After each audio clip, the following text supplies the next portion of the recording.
আপনারা এখন যে রৌপ্য মুদ্রাটি দেখতে পাচ্ছেন এটি 694 খ্রিস্টাব্দে ইরাকের উমাইয়া গভর্নর বিশার ইবনে মারওয়ান দ্বারা মিন্ট করা একটি দিরহাম।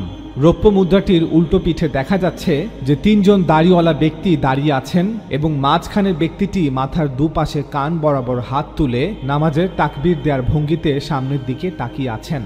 ধারণা করা হয় মাঝের ব্যক্তিটি খলিফা আব্দুল মালিককে প্রতিনিধিত্ব করছে অথবা গভর্নর বিশার ইবনে মারওয়ানকেই প্রতিনিধিত্ব করছে। এটি আরেকটি রৌপ্য মুদ্রা যা গভর্নর বিশার ইবনে মারওয়ান দ্বারা একই সময়ে মিন্ট করা হয়েছিল। এই মুদ্রাটিতেও মাঝখানের ব্যক্তিটি মাথার দুপাশে কান বরাবর হাত তুলে নামাজের তাকবীর দেওয়ার ভঙ্গিতে সামনের দিকে তাকিয়ে আছেন। বিশার ইবনে মারওয়ান ছিলেন খলিফা আব্দুল মালিকের ভাই। খলিফা আব্দুল মালিক 990 খ্রিস্টাব্দে বিশার ইবনে মারওয়ানকে ইরাকের গভর্নর হিসেবে নিযুক্ত করেন। তিনি একমাত্র গভর্নর যিনি খলিফাকে নামাজরত অবস্থায় চিত্রিত করে রৌপ্য মুদ্রা তৈরি করেছিলেন।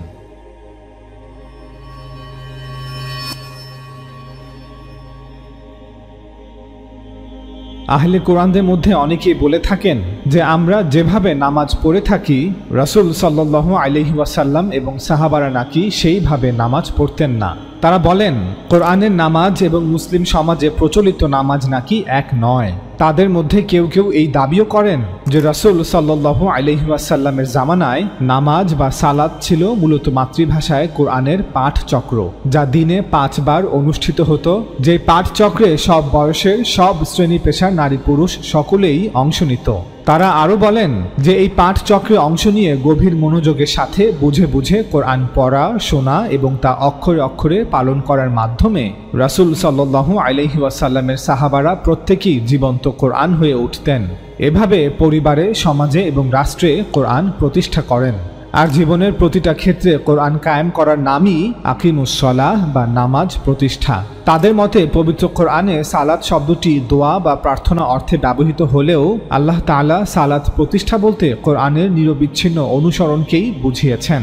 তারা আরও প্রশ্ন করেন যে পবিত্র কোরআনে নামাজের প্রচলিত পরিচিত কাঠামোর সুস্পষ্ট বর্ণনা নেই কেন? প্রতিদিন কত ওয়াক্ত নামাজ, কোন কোন সময় পড়তে হবে, কোন নামাজ কত রাকাত, প্রতি রাকাতে কি কি পড়তে হবে, ঈদের নামাজ, তারাবির নামাজ এবং অন্যান্য প্রচলিত নামাজের প্রক্রিয়া পদ্ধতি সম্পর্কে কোরআনের বর্ণনা থেকে পরিষ্কার ধারণা পাওয়া যায় না কেন? অথচ কোরআনের 10 থেকে 15 আয়াতের মাধ্যমেই আমাদের সমাজে প্রচলিত পরিচিত নামাজের প্রতিটা জিজ্ঞাসার জবাব দেয়া সম্ভব ছিল। তাহলে কেন আল্লাহ তাআলা পবিত্র কোরআনে নামাজের বিস্তারিত বিবরণ উল্লেখ করেননি? এদিকে হাদিসের প্রয়োজনীয়তা বোঝাতে গিয়ে সালাফি আহলে হাদিসের অনেকেই দাবি করে থাকেন যে হাদিস ছাড়া নাকি নামাজ পড়াই অসম্ভব। সালাফি আহলে হাদিসরা প্রায় আহলে কোরআনদের চ্যালেঞ্জ করে থাকেন যে হে আহলে কোরআনরা, তোমরা হাদিস মানো না? তাহলে পারলে 2 রাকাত নামাজ পড়ে দেখাও দেখি, তখন বুঝবে যে হাদিস লাগবেই। সালাফি আহলে হাদিসদের যুক্তিকে নকল করে বর্তমানে আহলে ফিকহের একটি বড় অংশ একই দাবি করছে যে হাদিস ছাড়া নাকি নামাজ পড়া অসম্ভব। আহলে ফিকরা এখন আহলে হাদিসদের নকল করে আহলে কোরআনদের চ্যালেঞ্জ করে থাকেন যে হে আহলে কোরআনরা, তোমরা হাদিস মানো না? তাহলে পারলে 2 রাকাত নামাজ পড়ে দেখাও। আমাদের মতে নামাজের প্রামাণ্যতা বিষয়ে আহলে ফিক, আহলে হাদিস এবং আহলে কোরআন এই 3 ফিরকার সকল দাবি এবং যুক্তিগুলোই অজ্ঞতাপূর্ণ। শুধু নামাজ নয়, শরীয়তের সকল ইবাদাত যেমন নামাজ, রোজা, হজ এবং যাকাত এই আমলগুলোর প্রামাণ্যতা সম্পর্কে আহলে ফিক, আহলে হাদিস এবং আহলে কোরআন তারা কেউই জ্ঞাত নয়। এজন্যই একদল নামাজ পড়ে না কারণ নামাজের নিয়ম পদ্ধতি কোরআনে বর্ণনা করা নেই, আবার আরেক দল প্রচলিত নামাজের সত্যতা বা প্রামাণ্যতা হিসেবে হাদিসের কিতাবগুলোকে উপস্থাপন করে। আমরা আজকের ভিডিওতে প্রমাণ করব যে শরিয়ার সকল ফরজ ইবাদাত অর্থাৎ নামাজ, রোজা, হজ এবং যাকাত এগুলোর অস্তিত্ব এবং সত্যতা প্রমাণ করার জন্য আমাদের হাদিসের কোনো প্রয়োজন নেই। এমনকি কোরআনে এর বিস্তারিত বিবরণ থাকারও কোনো প্রয়োজন নেই। অর্থাৎ আহলে ফিক, আহলে হাদিস এবং আহলে কোরআন এই 3 ফিরকার সকল আর্গুমেন্টগুলোকেই আমরা আজ ভুল প্রমাণ করব। আমরা প্রমাণ করব যেই যুক্তি ও প্রমাণের আলোকে আহলে কোরআনরা কোরআনকে আল্লাহর কিতাব মানতে বাধ্য, সেই একই যুক্তি ও প্রমাণের আলোকে আহলে কোরআনরা রাসূল সাল্লাল্লাহু আলাইহি ওয়াসাল্লামের জারি করা 5 ওয়াক্ত নামাজকে মানতে বাধ্য। আমরা প্রমাণ করব যে রাসূল সাল্লাল্লাহু আলাইহি ওয়াসাল্লাম যেইভাবে নামাজ পড়েছেন আমরা সকল মুসলমানরা অর্থাৎ শিয়া এবং সুন্নি সেইভাবেই নামাজ পড়ে থাকি। সকল শ্রোতাদের দৃষ্টি আকর্ষণ করে বলছি, আমরা আজকের ভিডিওতে হাদিসের প্রামাণ্যতা নিয়ে কথা বলবো না, আমরা কথা বলবো রাসূল সাল্লাল্লাহু আলাইহি ওয়াসাল্লামের জারি করা সুন্নাহর প্রামাণ্যতা বিষয়ে। মূল আলোচনার প্রথম বিষয়টি হচ্ছে যে আল্লাহর রাসূল মুহাম্মদ ইবনে আবদুল্লাহ ইবনে আব্দুল মুত্তালিব সাল্লাল্লাহু আলাইহি ওয়াসাল্লাম আমাদের চোখের সামনে উপস্থিত নেই। তার কথা, তার কাজ এবং তার সম্মতি এগুলো সবই অতীতের ঘটনা। অর্থাৎ আমরা এমন এক যুগে বাস করছি না যেখানে আল্লাহর রাসূল সাল্লাল্লাহু আলাইহি ওয়াসাল্লাম উপস্থিত আছেন এবং আমরা দ্বীনের বিস্তারিত তথ্য পেতে সরাসরি তার কাছে যেতে পারি। দ্বীনের সকল হেদায়াত বা নির্দেশনা দেওয়ার পর তিনি গত হয়ে গেছেন। তিনি তার কথা, কর্ম এবং অনুমোদন রেখে গেছেন। প্রশ্ন হচ্ছে, এই সব কিছু আমাদের কাছে কিভাবে পৌঁছালো, কে বা কারা পৌঁছিয়ে দিল? আমি বলতে চাচ্ছি এটি বিতর্কের প্রথম বিষয়। যদি আমরা এই প্রশ্নের একটি যথার্থ উত্তর দিতে পারি তবে আহলে ফিকহ, আহলে হাদিস এবং আহলে কোরআনের মধ্যে বিদ্যমান বিতর্কের একটি সুষ্ঠু সমাধান প্রদান করতে পারব। ইসলামের প্রথম প্রজন্ম অর্থাৎ সাহাবাদের প্রজন্ম, যারা নারী পুরুষ একত্রে সংখ্যায় কমপক্ষে 50 থেকে 70 হাজার ছিলেন, তারা এই দ্বীন বা ধর্ম গোটা আরব এবং রোম পারস্যের মানুষ ও পরবর্তী প্রজন্মের কাছে পৌঁছে দেওয়ার জন্য কোন তারিকা, পদ্ধতি বা মাধ্যম গ্রহণ করেছিলেন? তারা কি সেই পদ্ধতি গ্রহণ করেছিলেন যা পৃথিবীতে তখন বিদ্যমান ছিল? অর্থাৎ আল্লাহর শেষ নবী মানুষকে যে দ্বীন দিয়েছিলেন তা কিভাবে, কোন মাধ্যমে আমাদের পর্যন্ত আসলো? পৃথিবীতে ইতিহাস কিভাবে এক প্রজন্ম হতে অন্য প্রজন্মের কাছে হস্তান্তরিত হয়? ঘটে যাওয়া একটি ঘটনা সংবাদ কিভাবে অনুপস্থিতদের কাছে পৌঁছে দেওয়া হয়? উত্তর, এটি মানুষের মধ্য দিয়ে পৌঁছায়। মানুষ তাদের কথার মাধ্যমে অন্য মানুষের কাছে তথ্য হস্তান্তরিত করে। মানুষ তাদের আমল বা কাজের মাধ্যমে অন্য মানুষের কাছে তথ্য হস্তান্তরিত করে। যারা সরাসরি কথাকে শোনে বা সরাসরি কোনো ঘটনাকে ঘটতে দেখে, তারাই তা অন্য মানুষের কাছে পৌঁছে দেয়। আপনারা সকলে খুব ভালো করে বুঝে নিন, পৃথিবীতে কেবল দুটি পন্থা আছে যার মাধ্যমে তথ্য হস্তান্তরিত হয়। আল্লাহ রাসূল সাল্লাল্লাহু আলাইহি ওয়াসাল্লামের সকল হেদায়াত এই দুটি পন্থার মাধ্যমেই সাহাবাদের প্রজন্ম হতে পরবর্তী প্রজন্মের কাছে হস্তান্তরিত হয়েছে। হাজার বছর ধরে অতীতের সকল ইতিহাস, শিক্ষা ও বিজ্ঞান যা কিছু অস্তিত্বে এসেছে তাও এই দুটি পন্থার মাধ্যমেই আমাদের কাছে পৌঁছেছে। 1. মানুষ শুনেছে, 2. মানুষ দেখেছে। এখন মানুষের এই শোনা বা দেখা দুই প্রকারের হতে পারে। 1. অগণিত বিশাল সংখ্যক মানুষ সরাসরি কিছু প্রত্যক্ষ করেছে, হাজার হাজার অগণিত মানুষ তা ঘটতে দেখেছে। বিভিন্ন স্থানের, বিভিন্ন শহরের, বিভিন্ন গ্রামের বসবাসকারী মানুষ তা দেখেছে। 2. হাতে গোনা কিছু মানুষ বা 2-1 ব্যক্তি তা ঘটতে দেখেছে। আল্লাহ রাসূল সাল্লাল্লাহু আলাইহি ওয়াসাল্লামকে জাজিরাতুল আরবের হাজার হাজার নারী পুরুষ সরাসরি দেখেছে, তার কথা শুনেছে, তার উপর বিশ্বাস স্থাপন করেছে, নাকি গুটি কয়েক নারী পুরুষ সরাসরি দেখেছে, তার কথা শুনেছে, তার উপর বিশ্বাস স্থাপন করেছে? অনেকের মনে প্রশ্ন আসতে পারে যে আমাদের কাছে কি প্রমাণ আছে আব্দুল্লাহর পুত্র মুহাম্মদ সাল্লাল্লাহু আলাইহি ওয়াসাল্লামকে হাজার হাজার অগণিত মানুষ দেখেছে ও শুনেছে? তাছাড়া আমাদের কাছে কি প্রমাণ আছে যে আব্দুল্লাহর পুত্র মুহাম্মদ সাল্লাল্লাহু আলাইহি ওয়াসাল্লাম নামে কারো অস্তিত্বই ছিল কিনা? উত্তর, মুহাম্মদ আরবি সাল্লাল্লাহু আলাইহি ওয়াসাল্লামের অস্তিত্ব অবশ্যই ছিল এবং তিনি একজন ঐতিহাসিক ব্যক্তিত্ব। যদি তার অস্তিত্ব মিথ্যা হয়ে থাকে তবে বলতে হবে যে আরবের বিভিন্ন অঞ্চলে বসবাসকারী হাজার হাজার মানুষ একত্র হয়ে মিথ্যা বলেছে। কেন? পৃথিবীর সকল মানুষ জানে যে 7ম খ্রিস্টাব্দে আরব অঞ্চলে অর্থাৎ বর্তমান সিরিয়া, ইরাক, মিশর ও পারস্যে 2টি সাম্রাজ্য ছিল। 1. রোমান সাম্রাজ্য, 2. পারস্যের সাসানিদ সাম্রাজ্য। এই 2টি সাম্রাজ্য 7ম খ্রিস্টাব্দের প্রথমার্ধে অর্থাৎ 634 খ্রিস্টাব্দ হতে 640 খ্রিস্টাব্দের মধ্যে জাজিরাতুল আরবের বেদুইন আরব মুসলিম সেনাবাহিনীর কাছে পরাজিত হয়। এটি একটি ঐতিহাসিক সত্য যার পক্ষে অসংখ্য আর্কিওলজিক্যাল প্রমাণ বিদ্যমান আছে। এখন আমি আপনাদের প্রশ্ন করি, এই দুটি পরাশক্তিকে একই সাথে কয়েক বছরের মধ্যে পরাজিত করতে কত সংখ্যক সেনাবাহিনী আর কত বড় সেনা দল প্রয়োজন? কমপক্ষে 50,000 লোকের সেনা দল।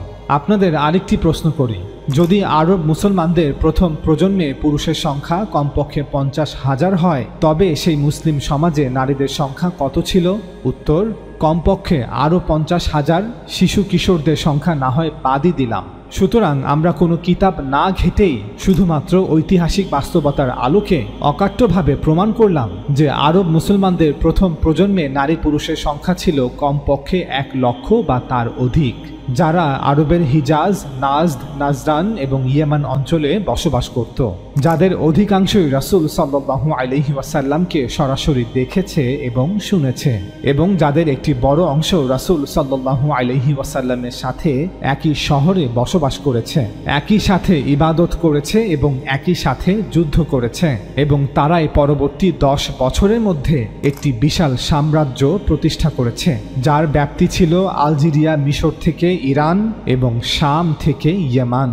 এখন যদি কেউ মনে করে যে মুহাম্মদ সাল্লাল্লাহু আলাইহি ওয়াসাল্লামের অস্তিত্ব মিথ্যা, তবে বলতে হবে যে 7ম শতাব্দীতে আরব উপদ্বীপের বিভিন্ন অঞ্চল যেমন হিজাজ, Najd, Najran, Yamam, Oman, Bahrain, এই অঞ্চলগুলোর বেদুইন আরব, গ্রাম্য আরব এবং শহুরে আরব নারী পুরুষ সকলে একত্র হয়ে তৎকালীন গোটা বিশ্বকে বোকা বানানোর জন্য ষড়যন্ত্র করে মিথ্যা বলেছে, তাও আবার নিজেদের পূর্বপুরুষের ধর্ম ত্যাগ করে নতুন ধর্মে ধর্মান্তরিত হয়ে।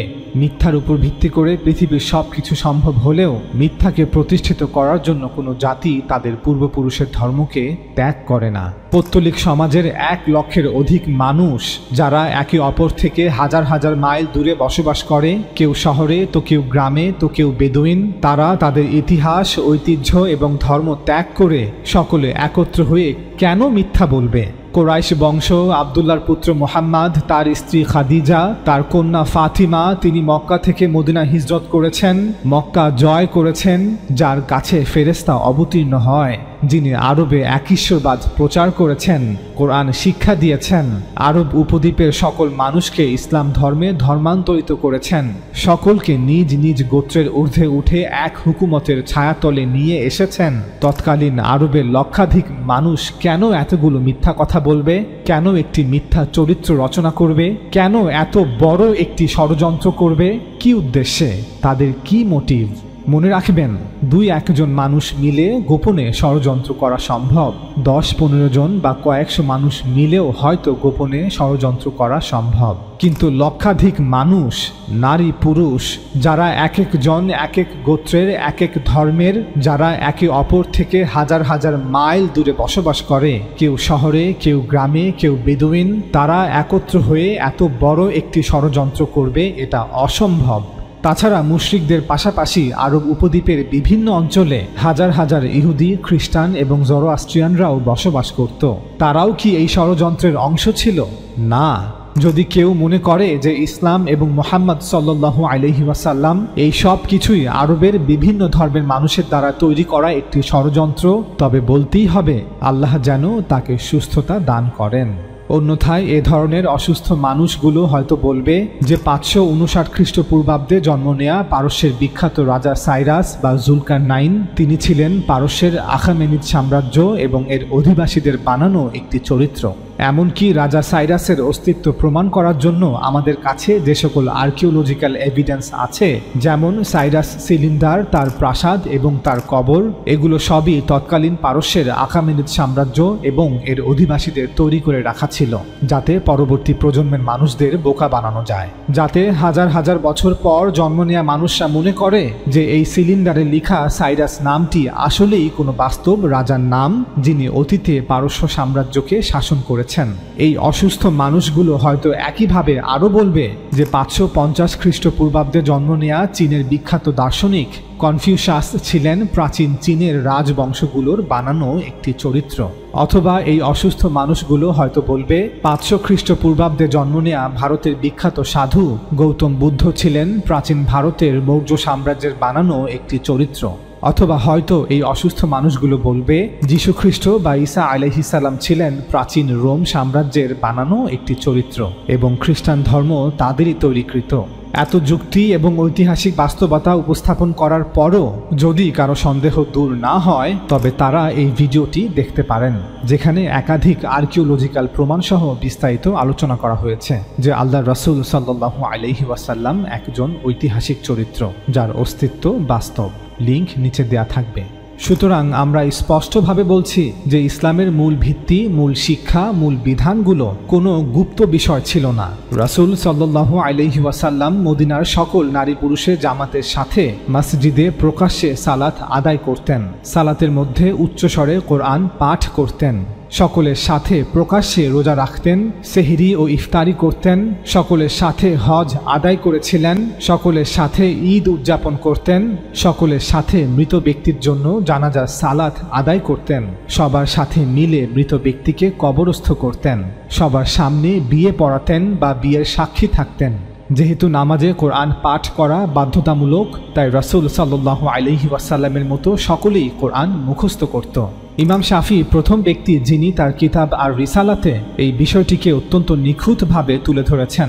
যদিও ওনার পূর্বে ইমাম আবু হানিফা এবং ইমাম মালিক এর উপর সবচেয়ে বেশি জোর দিয়েছেন, তবে কিতাবের মাধ্যমে লিখিতভাবে ইমাম শাফি প্রথম ব্যক্তি যিনি এই বিষয়টিকে তুলে ধরেছেন।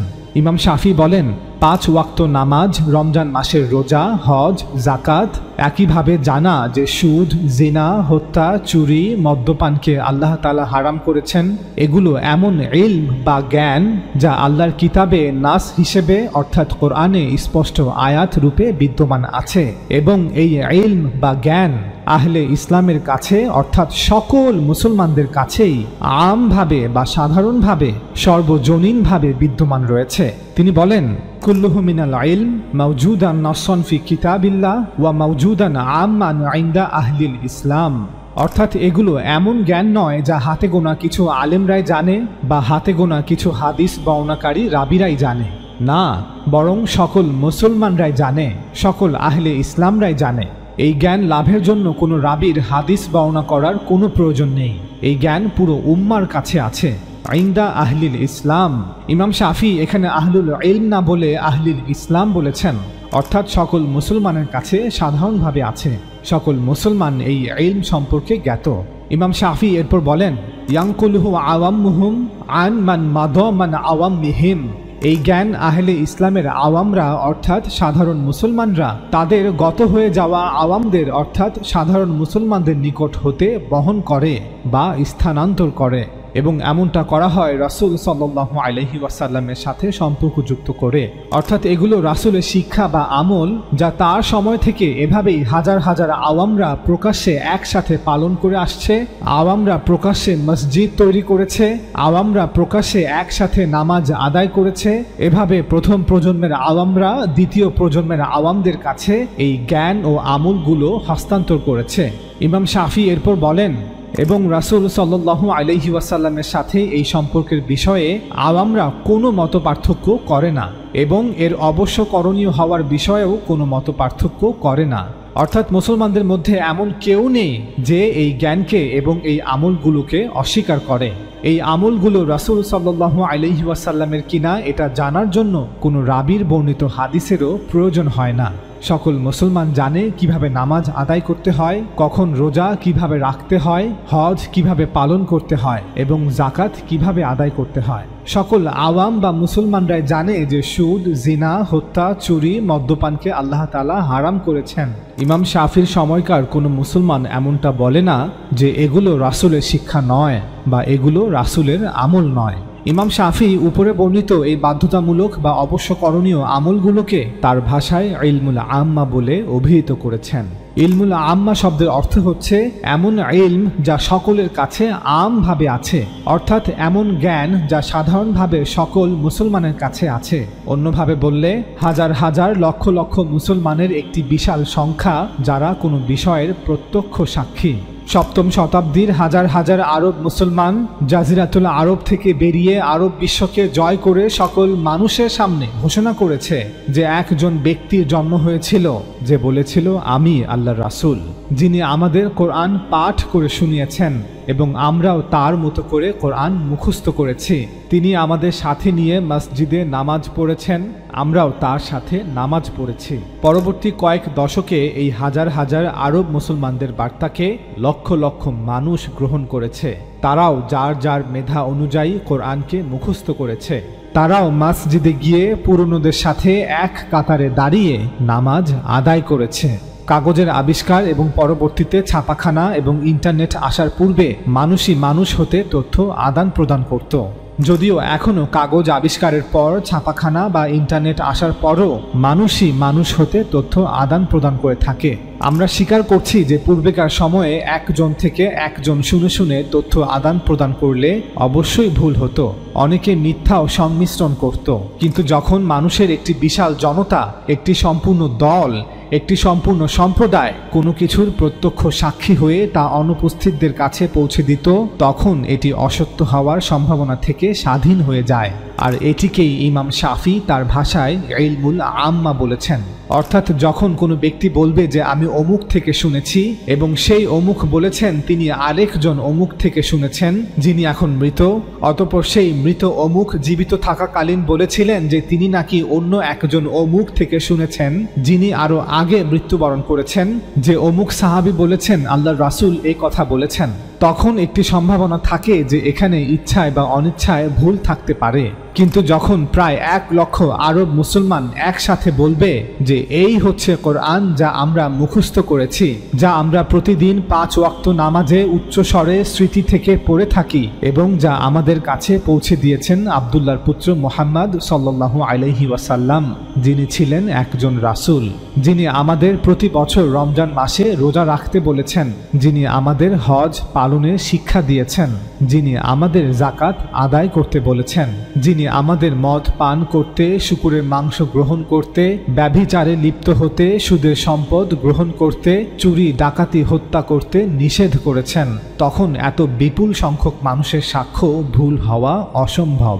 এই ইলমুল আম্মাকেই পরবর্তীকালের মুসলিম পণ্ডিতরা দুটি ভিন্ন শব্দ দিয়ে বর্ণনা করেন, একটি হলো ইজমা এবং অন্যটি হলো তাওয়াতুর। ইজমা বলতে বোঝায় যখন মানুষের একটি বিশাল দল, একটি সম্পূর্ণ সম্প্রদায় কোনো বিষয়ের ব্যাপারে একই রকম সাক্ষ্য দেয়, পুরো সম্প্রদায়ের মধ্যে সেই বিষয়ে কোনো মতপার্থক্য থাকে না। এবং তাওয়াতুর বলতে বোঝায় এমন কিছু যা লাগাতার চলছে। যদি সেই বিষয়টি কোনো কথা বা বাক্য হয় তবে তার সম্প্রদায়ের সকলের জবানে বা জিহ্বার ডগায় সবসময় জারি থাকে, অর্থাৎ সকলেই তা মুখস্থ রেখেছে।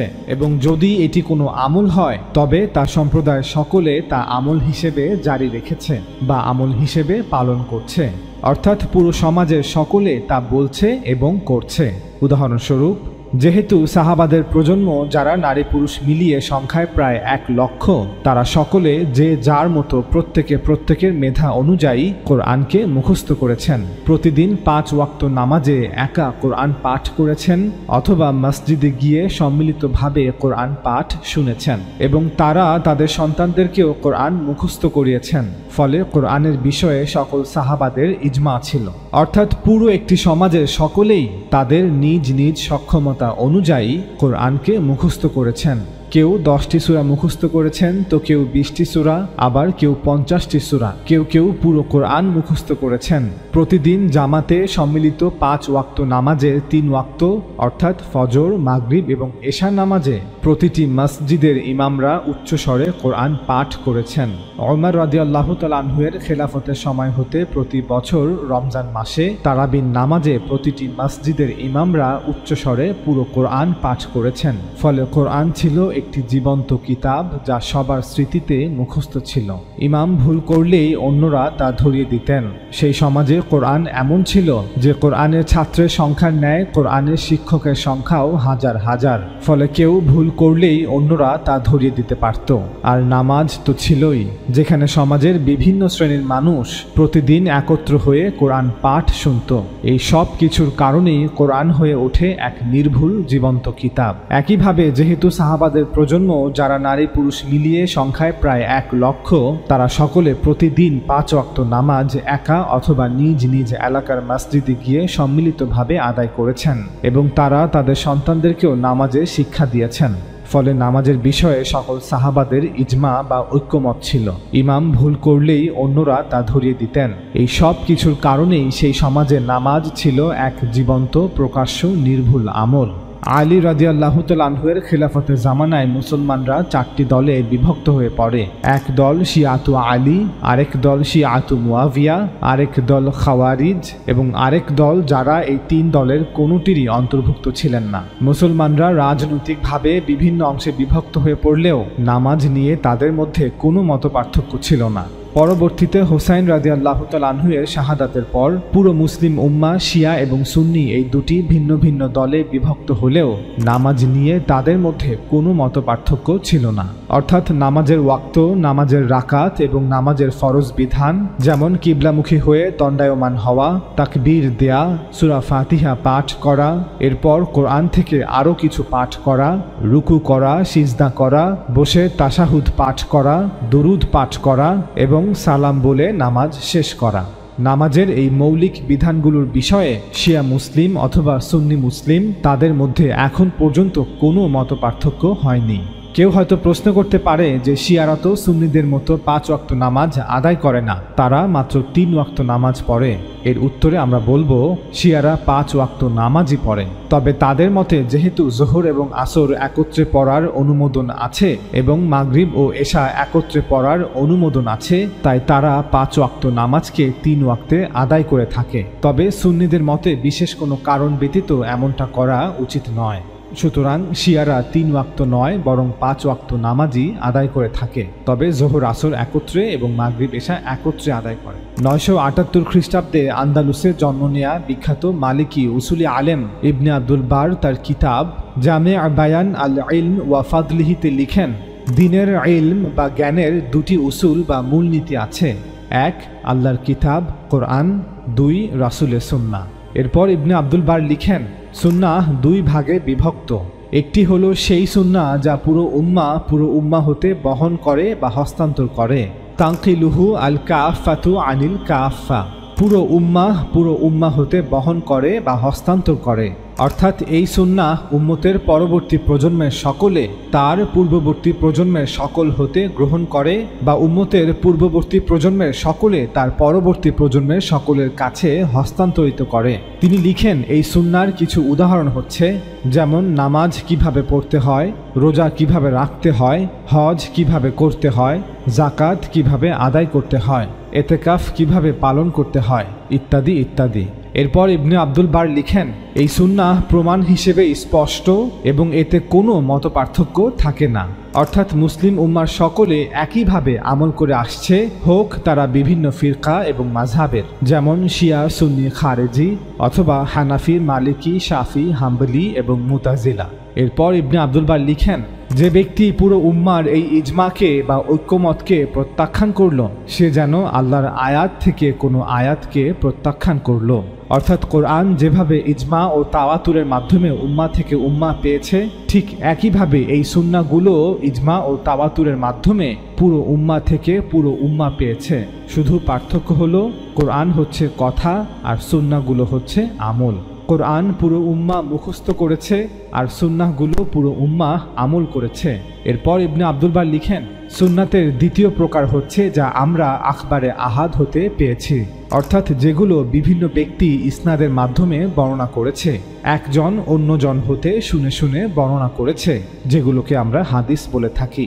ইবনে আব্দুল বার স্পষ্টভাবে বলেছেন যে রাসূল সাল্লাল্লাহু আলাইহি ওয়াসাল্লাম কিভাবে নামাজ পড়েছেন, কিভাবে রোজা রেখেছেন, কিভাবে হজ পালন করেছেন, কিভাবে এতেকাফের আমল করেছেন, কিভাবে মৃত ব্যক্তির দাফন কাফন করেছেন, এগুলো আমরা পুরো উম্মাহ থেকে পুরো উম্মাহ পেয়েছি। তবে তিনি এটাও বলেছেন যে এই সুন্নাহগুলো ভিন্ন আরেকটি মাধ্যমেও আমরা পেয়েছি, সেটি হলো বিভিন্ন হাদিস বা রাওয়ায়াত।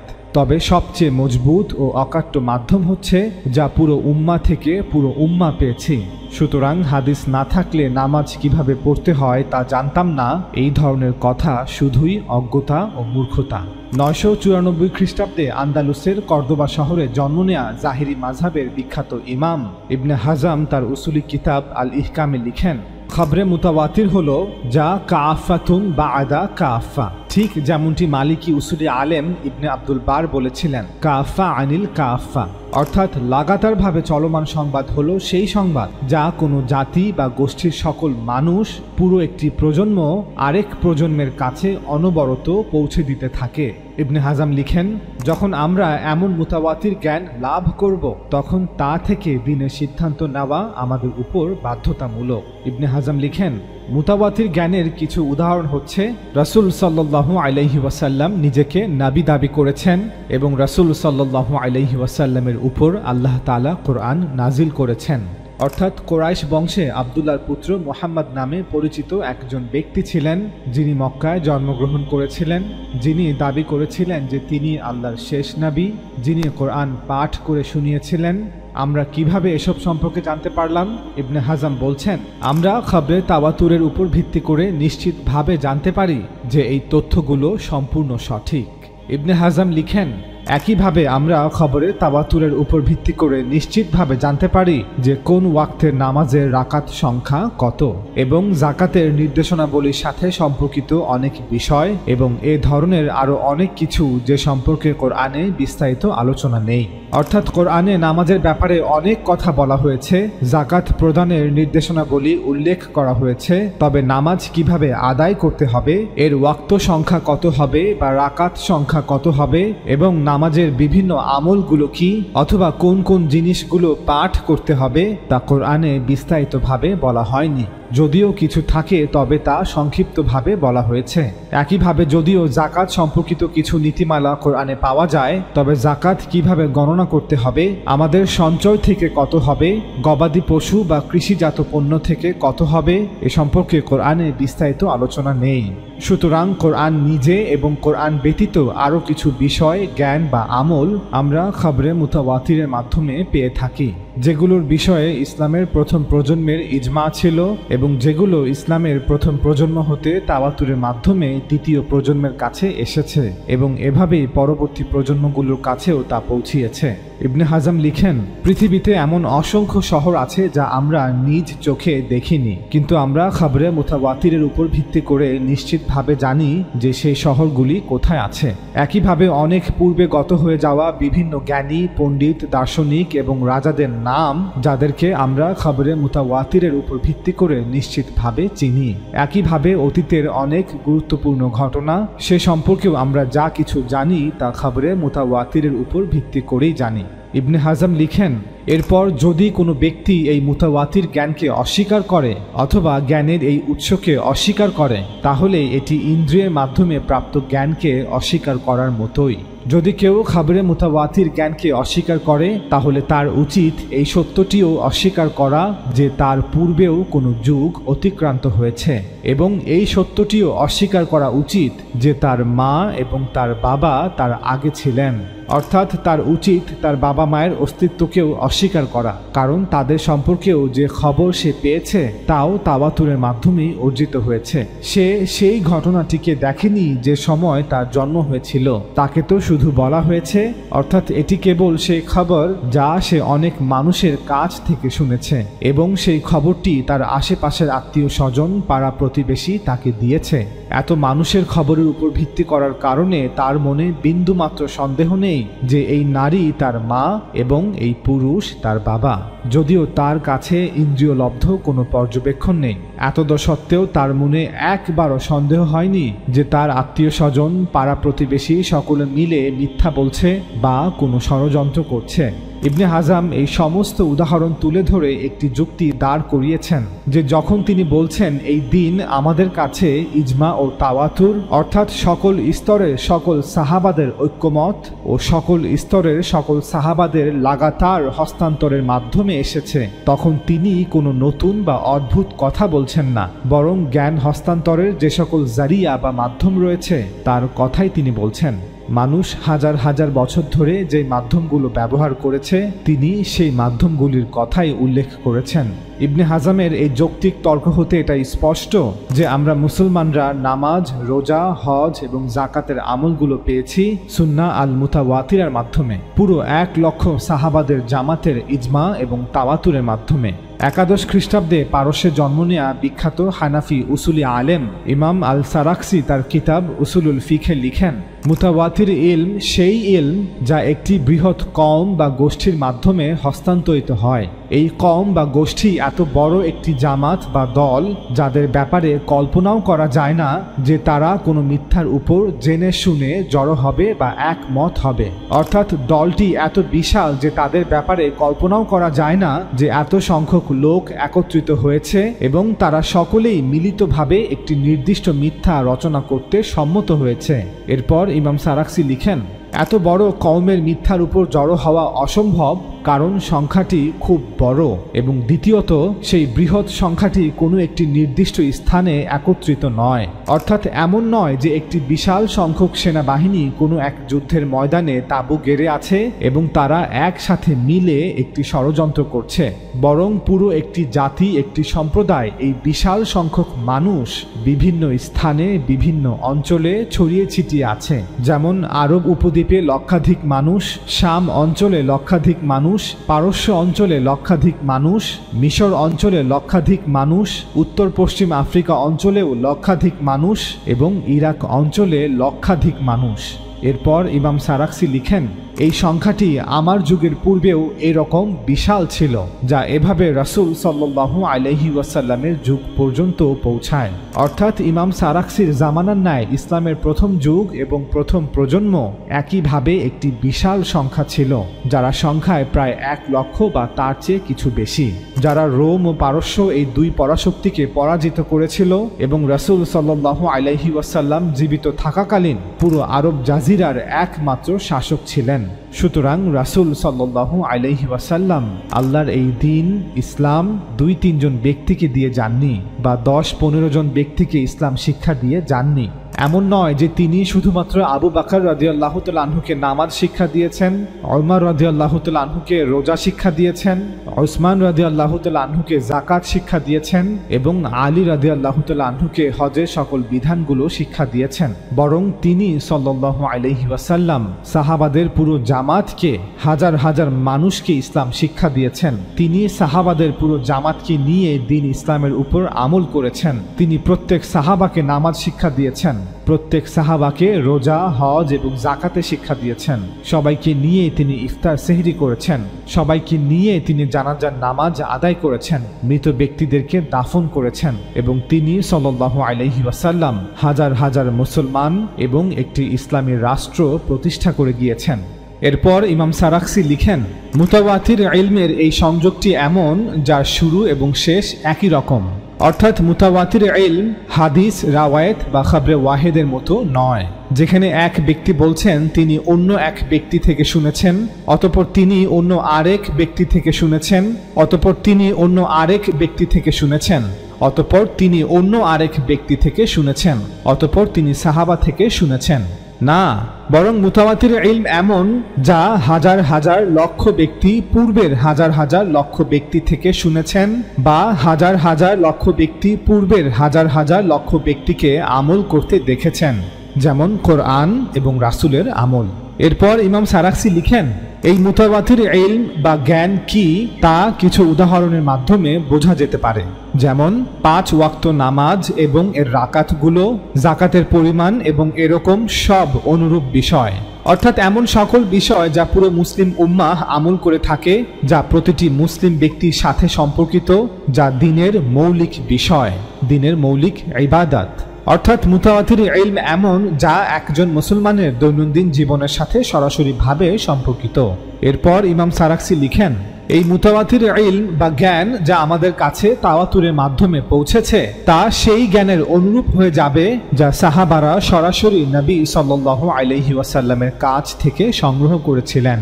অর্থাৎ যেহেতু সাহাবাদের প্রজন্ম হতে তাবেঈ, তাবেঈদের প্রজন্ম হতে তাবে তাবেঈ, অতঃপর একইভাবে তাবে তাবেঈ হতে পরবর্তী সকল প্রজন্ম সব সময় একটি বিশাল সংখ্যা ছিল। অতএব ইমাম সারাক্সির প্রজন্ম তাদের আগের প্রজন্ম হতে যে মুতাওয়াতির জ্ঞান অর্থাৎ কোরআন এবং মুতাওয়াতির আমল অর্থাৎ দ্বীনের মৌলিক ইবাদতগুলো পেয়েছেন, তা ঠিক এমন যেন রাসূল সাল্লাল্লাহু আলাইহি ওয়াসাল্লাম থেকে তারা সরাসরি সংগ্রহ করেছেন। এরপর ইমাম সারাক্সি লিখেন, লোকেদের মধ্যে অর্থাৎ মুসলমানদের মধ্যে অনেক ভিন্নতা ও মতপার্থক্য রয়েছে, যা তাদের ইচ্ছা ও উদ্দেশ্যের মধ্যেও পরিলক্ষিত হয়। অর্থাৎ যদি আপনি মানুষের কথা চিন্তা করেন তাহলে তাদের আকাঙ্ক্ষা ভিন্ন, উদ্দেশ্য ভিন্ন, এমনকি তারা তাদের স্বভাবেও ভিন্ন। মানুষ কখনোই একরকম হয় না। মানুষের ব্যাপারটা এমন নয় যে তারা পশু এবং কেবল তাদের প্রবৃত্তির ভিত্তিতেই তারা সামনে এগিয়ে চলে। আমরা লক্ষ্য করি যে আল্লাহ তাদেরকে বিভিন্ন ক্ষমতা দিয়েছেন, যার ফলে তাদের বিভিন্ন লক্ষ্য এবং উদ্দেশ্য রয়েছে, তাদের বিভিন্ন আকাঙ্ক্ষা রয়েছে, তাদের মধ্যে অগণিত পার্থক্য রয়েছে। ইমাম সারাক্সি লিখেন, এত পার্থক্য থাকা সত্ত্বেও কিছু মৌলিক বিষয়ে কি তাদের একত্রিত করেছে? কেন মুসলমানরা কোরআন ও মৌলিক ইবাদাতের বিষয়গুলোর ব্যাপারে সকলেই একমত, হোক সে শিয়া, সুন্নি অথবা খারিজি, হানাফি, মালিকি, শাফি অথবা হাম্বলি, মুতাজিলা, আশআরি, মাতুরিদি অথবা আথারি? ইমাম সারাক্সি লিখেন, দুটি জিনিস থাকতে পারে। একটি হলো তারা ঐক্যমত তৈরি করার জন্য একত্রিত হয়েছে, অর্থাৎ লক্ষাধিক সাহাবারা একত্রে মিলে একটি ষড়যন্ত্র করেছে। তাদের এই ইজমা বা ঐক্যমত ছিল শুধুই একটি সাজানো চুক্তি। ইমাম সারাক্সি লিখেন, দ্বিতীয় বিষয় হলো এই ঐক্যমত তাদের বানানো বা সাজানো চুক্তি নয়, অর্থাৎ সাহাবাদের প্রজন্ম রাসূল সাল্লাল্লাহু আলাইহি ওয়াসাল্লামের কাছ থেকে কোরআন এভাবেই শুনেছেন এবং তিনি সাল্লাল্লাহু আলাইহি ওয়াসাল্লামকে এভাবেই ইবাদত করতে দেখেছেন। ইমাম সারাক্সি লিখেন, যেহেতু সাহাবা এবং তাদের প্রজন্মের সংখ্যা অনেক বেশি এবং আরব অঞ্চলের বিভিন্ন দূরবর্তী স্থানে তারা ছড়িয়েছিলেন, তাই ষড়যন্ত্র বা মিথ্যা সম্ভাবনা একদমই অযৌক্তিক। দিন বা ধর্মের মতো এত স্পর্শকাতর একটি বিষয়ে সাহাবাদের এই ইজমা বা ঐক্যমত কোনো বানোয়াট কাজ হতে পারে না। এই কারণে আমাদের অধিকাংশ ফাকিহগণ এই মুতাওয়াতির জ্ঞান সম্পর্কে এই মতামত দিয়েছেন যে এই জ্ঞান ইলমে ইয়াকিন, অর্থাৎ মুতাওয়াতির ইলম হচ্ছে নিশ্চিত জ্ঞান। এই জ্ঞানে কোনো সন্দেহ বা মতবিরোধের অবকাশ থাকে না। 1156 খ্রিস্টাব্দে বর্তমান তুরস্কে জন্ম নেয়া বিখ্যাত শাফি উসুলি আলেম আল্লামা সাইফুদ্দিন আল আমিদি তার কিতাব আল ইহকামে লিখেন, যে সংবাদ তাওয়াতুরের মাধ্যমে অর্থাৎ অসংখ্য অগণিত মানুষের মাধ্যমে আমাদের কাছে পৌঁছায় তা মুফিদুল্লিল ইলম বা নিশ্চিত জ্ঞান হয়ে যায়। যেমন দূর দূরান্তের বিভিন্ন শহরের নাম, গত হয়ে যাওয়া বিভিন্ন জাতির ইতিহাস, বিভিন্ন রাজার নাম, বিভিন্ন মনীষীদের নাম। যে ব্যক্তি এই ধরনের জ্ঞানকে অস্বীকার করে তার সাথে কথা বলা অনর্থক। এখন কেবল দুটি পরিস্থিতি হতে পারে, হয় সে একজন পাগল ব্যক্তি অথবা সে এতটাই একঘুয়ে ব্যক্তি যে সে কিছুই মেনে নিতে প্রস্তুত নয়। আমি আপনাদের সকলকে আবার মনে করিয়ে দিচ্ছি যে আল্লামা আমিদি এখানে হাদিসের কথা বলছেন না, তিনি এমন জ্ঞানের কথা বলছেন না যা কোনো ইসনাদ নির্ভর। এখন সেই ইসনাদের সংখ্যা একটি হোক অথবা 5টি হোক অথবা 10টি হোক, তিনি এমন জ্ঞানের কথা বলছেন যা হাজার হাজার লক্ষ লক্ষ মানুষ থেকে হাজার হাজার লক্ষ লক্ষ মানুষ জেনেছে, শুনেছে বা আমল করেছে। 1320 খ্রিস্টাব্দে আন্দালুসে জন্ম নেয়া বিখ্যাত মালিকি উসুলি আলেম ইমাম শাতিবি তার কিতাব আল মুওয়াফাকাতে লিখেন, দিনের যত শারঈ দলিল আছে তা হয় কাতঈ হবে অথবা জান্নি হবে। কাতঈ অর্থ এমন দলিল বা প্রমাণ যা অকাট্যভাবে প্রমাণিত, অর্থাৎ যা সন্দেহের ঊর্ধ্বে, আর জান্নি অর্থ এমন দলিল বা প্রমাণ যা অকাট্যভাবে প্রমাণিত নয়, যা সন্দেহযুক্ত। ইমাম শাতিবি লিখেন, দিনের যত শারঈ দলিল ও প্রমাণ আছে যার আলোকে আমরা মুসলমানরা আমল করে থাকি তা হয় অকাট্যভাবে প্রমাণিত এমন দলিল হবে, অন্যথায় অকাট্যভাবে প্রমাণিত নয় অর্থাৎ সন্দেহযুক্ত এমন দলিল হবে। এরপর ইমাম শাতিবি লিখেন, যদি দিনের সেই শারঈ দলিল কাতঈ বা অকাট্য হয় তবে তা গ্রহণ করার ব্যাপারে কোনো প্রশ্ন বা আপত্তি নেই, অর্থাৎ পুরো উম্মতের ইজমা ও তাওয়াতুরের মাধ্যমে হস্তান্তরিত শারঈ দলিলগুলো গ্রহণ করার ব্যাপারে কোনো প্রশ্ন থাকবে না। উদাহরণস্বরূপ, পবিত্রতা বাধ্যতামূলক হওয়ার কারণসমূহ, নামাজ, জাকাত, রোজা, হাজ, সৎ কাজের আদেশ, অসৎ কাজের নিষেধ, মুসলমানদের ঐক্য বজায় রাখা এবং ন্যায় ইনসাফ, এগুলো এমন কতগুলো আমল বা বিষয় যার পক্ষে পুরো উম্মতের ইজমা ও তাওয়াতুর আছে, ফলে এগুলো অকাট্য দলিল যার বিষয়ে কোনো ভিন্ন মত খুঁজে পাওয়া যায় না। এরপর ইমাম শাতিবি লিখেন, আর যদি দিনের সেই শারঈ দলিল জান্নি হয় অর্থাৎ কাতঈ বা অকাট্য না হয়, সন্দেহযুক্ত হয়, তবে এর দুটি অবস্থা হবে। একটি অবস্থা হলো যে এই জান্নি বা সন্দেহযুক্ত দলিলটি মূল কাতেঈ বা অকাট্য দলিলের দিকে প্রত্যাবর্তন করে, অর্থাৎ এই সন্দেহযুক্ত দলিলটির পক্ষে কোনো অকাট্য দলিল থাকে বা এই সন্দেহযুক্ত দলিলটি অকাট্য দলিলের অধীন হয়ে যায় বা এই সন্দেহযুক্ত দলিলটির কোনো বুনিয়াদ ভিত্তি আসল অকাট্য দলিলে খুঁজে পাওয়া যায়। এরপর ইমাম শাতিবী লিখেন, যদি সেই জান্নি দলিল কাতেঈ দলিলের দিকে প্রত্যাবর্তিত হয় তাহলে সেই জান্নি দলিল গ্রহণযোগ্য হবে।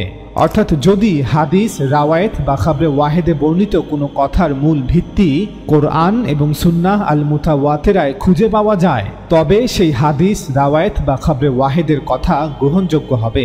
ইমাম শাতিবী লিখেন, উদাহরণস্বরূপ, দ্বীনের অকাট্যভাবে প্রমাণিত দলিলের একটি প্রধান শিক্ষা হলো অন্যের ক্ষতি করা যাবে না।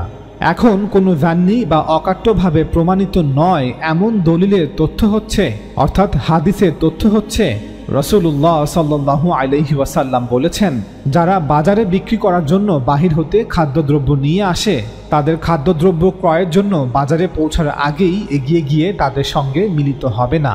অর্থাৎ পণ্য বাজারে নিয়ে আসার পর বেচাকেনা করতে হবে, কারণ যে ব্যক্তি পণ্য নিয়ে আসছে সে হয়তো বাজারের প্রকৃত দর এখনও জানে না, তাই তার অজ্ঞতার সুযোগ নিয়ে তাকে ঠকানো যাবে না। যেহেতু এই হাদিসের কথাগুলো কোরআন ও সুন্নাহ আল মুতাওয়াতিরার অধীন, কোরআন ও সুন্নাহ আল মুতাওয়াতিরার বিপরীত নয়, তাই এই হাদিসটি গ্রহণযোগ্য হবে। ইমাম শাতিবী লিখেন, আরেকটি অবস্থা হলো এই জান্নি বা সন্দেহযুক্ত দলিলটি মূল কাতেঈ বা অকাট্য দলিলের দিকে প্রত্যাবর্তন করে না। যদি সেই জান্নি বা সন্দেহযুক্ত দলিলটি মূল কাতেঈ দলিলের দিকে প্রত্যাবর্তন না করে তবে সেই জান্নি দলিলটি যাচাই বাছাই করতে হবে। এ ধরনের জান্নি বা সন্দেহযুক্ত দলিল সাধারণভাবে কোনো যাচাই বাছাই ছাড়াই গ্রহণযোগ্য, এই মতটি সঠিক নয়। অর্থাৎ যদি কোনো হাদিস, রাওয়ায়েত বা খবরে ওয়াহেদে বর্ণিত কোনো কথার মূল ভিত্তি কোরআন এবং সুন্নাহ আল মুতাওয়াতিরায় খুঁজে পাওয়া না যায় তবে সেই হাদিস, রাওয়ায়েত বা খবরে ওয়াহেদের কথা যাচাই বাছাই ছাড়াই গ্রহণযোগ্য হবে না। এরপর ইমাম শাতিবী লিখেন, এমন জান্নি দলিল যা মূল কাতেঈ দলিলের দিকে প্রত্যাবর্তন করে না তা দুই ধরনের হতে পারে। ক, এমন জান্নি বা সন্দেহযুক্ত দলিল যা মূল কাতেঈ বা অকাট্য দলিলের বিরোধী বা বিপরীত হয়। খ, এমন জান্নি বা সন্দেহযুক্ত দলিল যা মূল কাতেঈ বা অকাট্য দলিলের বিরোধী বা বিপরীত নয়, আবার কাতেঈ বা অকাট্য দলিলের রকম বা মতও নয়।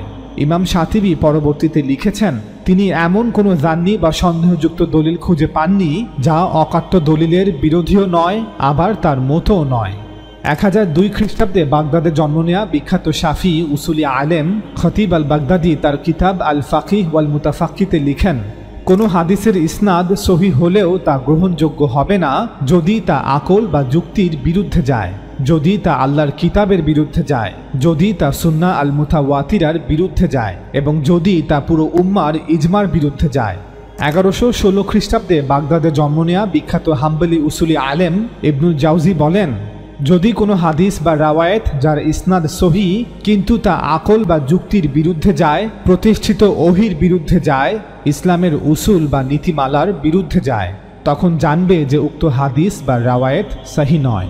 ইমাম সুয়ুতি বলেন, ইবনুল জাওজি উসুল বা নীতিমালার বিরুদ্ধে যায় বলতে বুঝিয়েছেন উসুলি আলেমদের কর্তৃক লিখিত বিখ্যাত উসুলি বইগুলির বাইরে যায়, যে সকল মূলনীতিগুলোর বিষয়ে সকল যুগের সকল আলেমরাই একমত।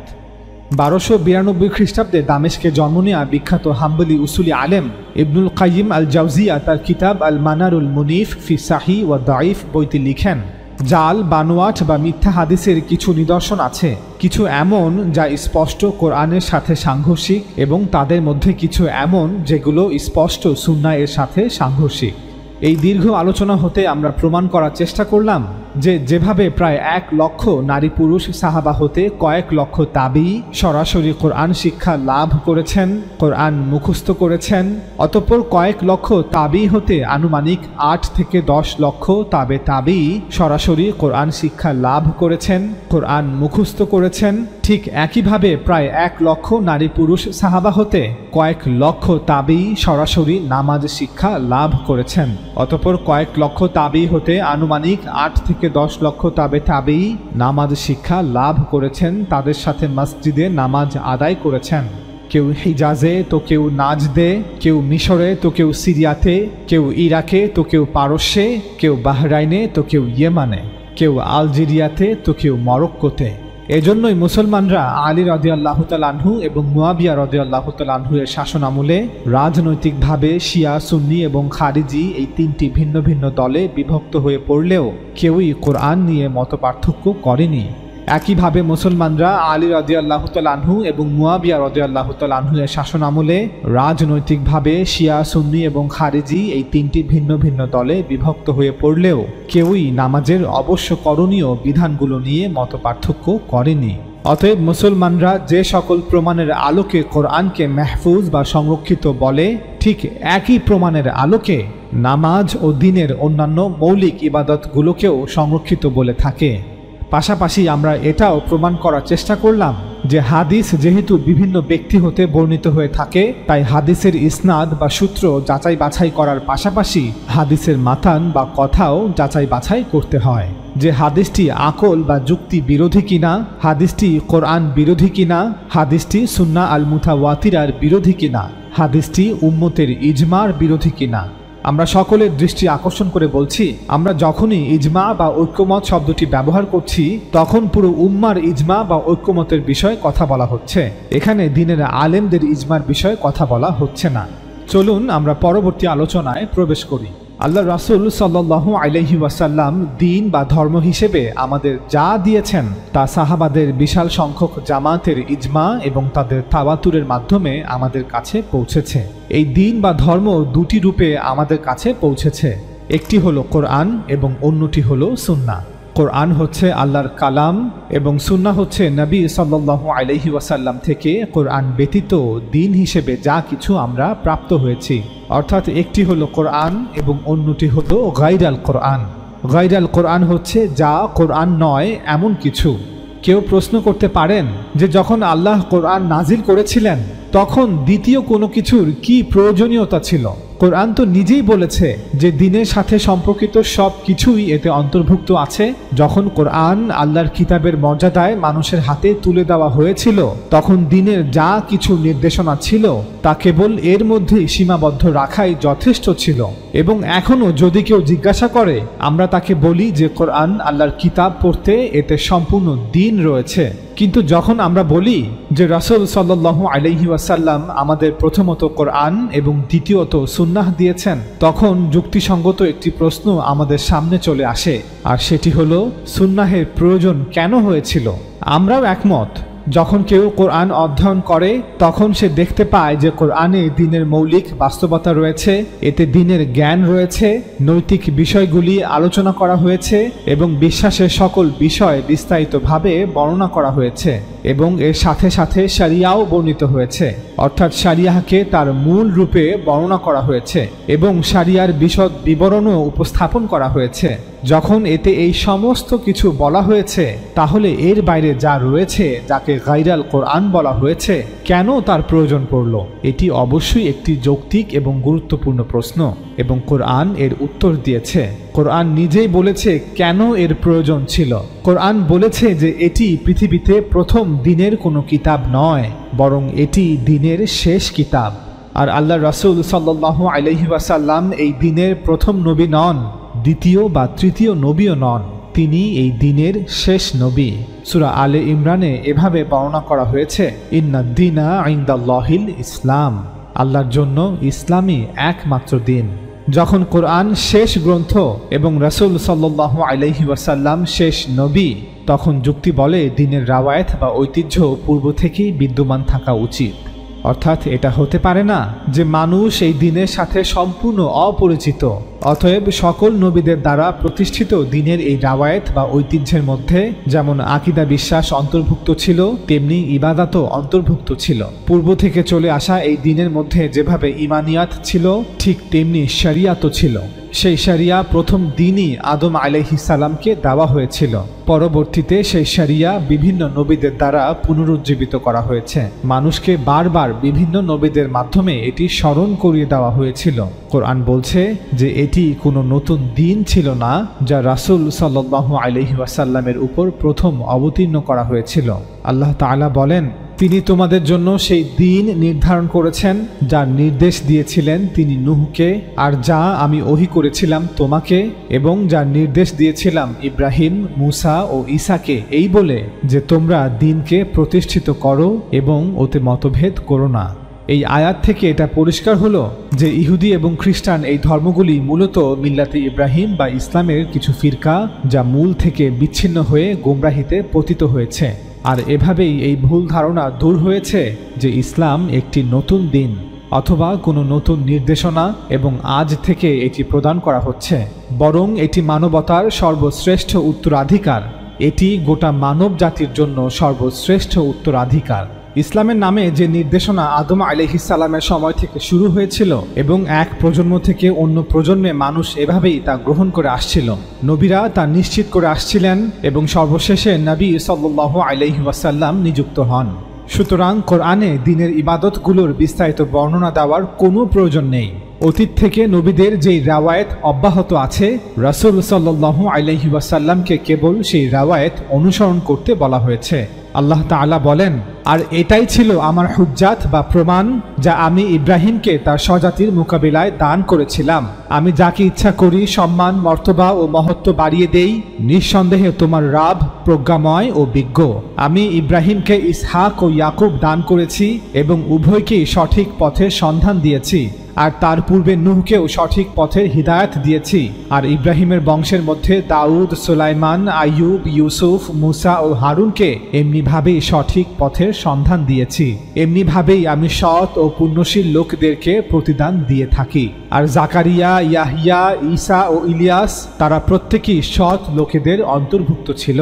আর ইসমাইল, আলিয়াসা, ইউনুস ও লূতকে প্রত্যেককে আমি পৃথিবীবাসীর উপর শ্রেষ্ঠত্ব দান করেছি। আর আমি হিদায়াত দান করেছি তাদের বাপ দাদা, বংশধর ও ভাইদেরকে, আর তাদেরকে আমি বাছাই করেছি আর তাদেরকে সরল পথের দিকে পরিচালিত করেছি। এটা আল্লাহর হিদায়াত। স্বীয় বান্দাদের মধ্যে যাকে ইচ্ছে তিনি এ দ্বারা হিদায়াত করেন তার কানুন অনুযায়ী।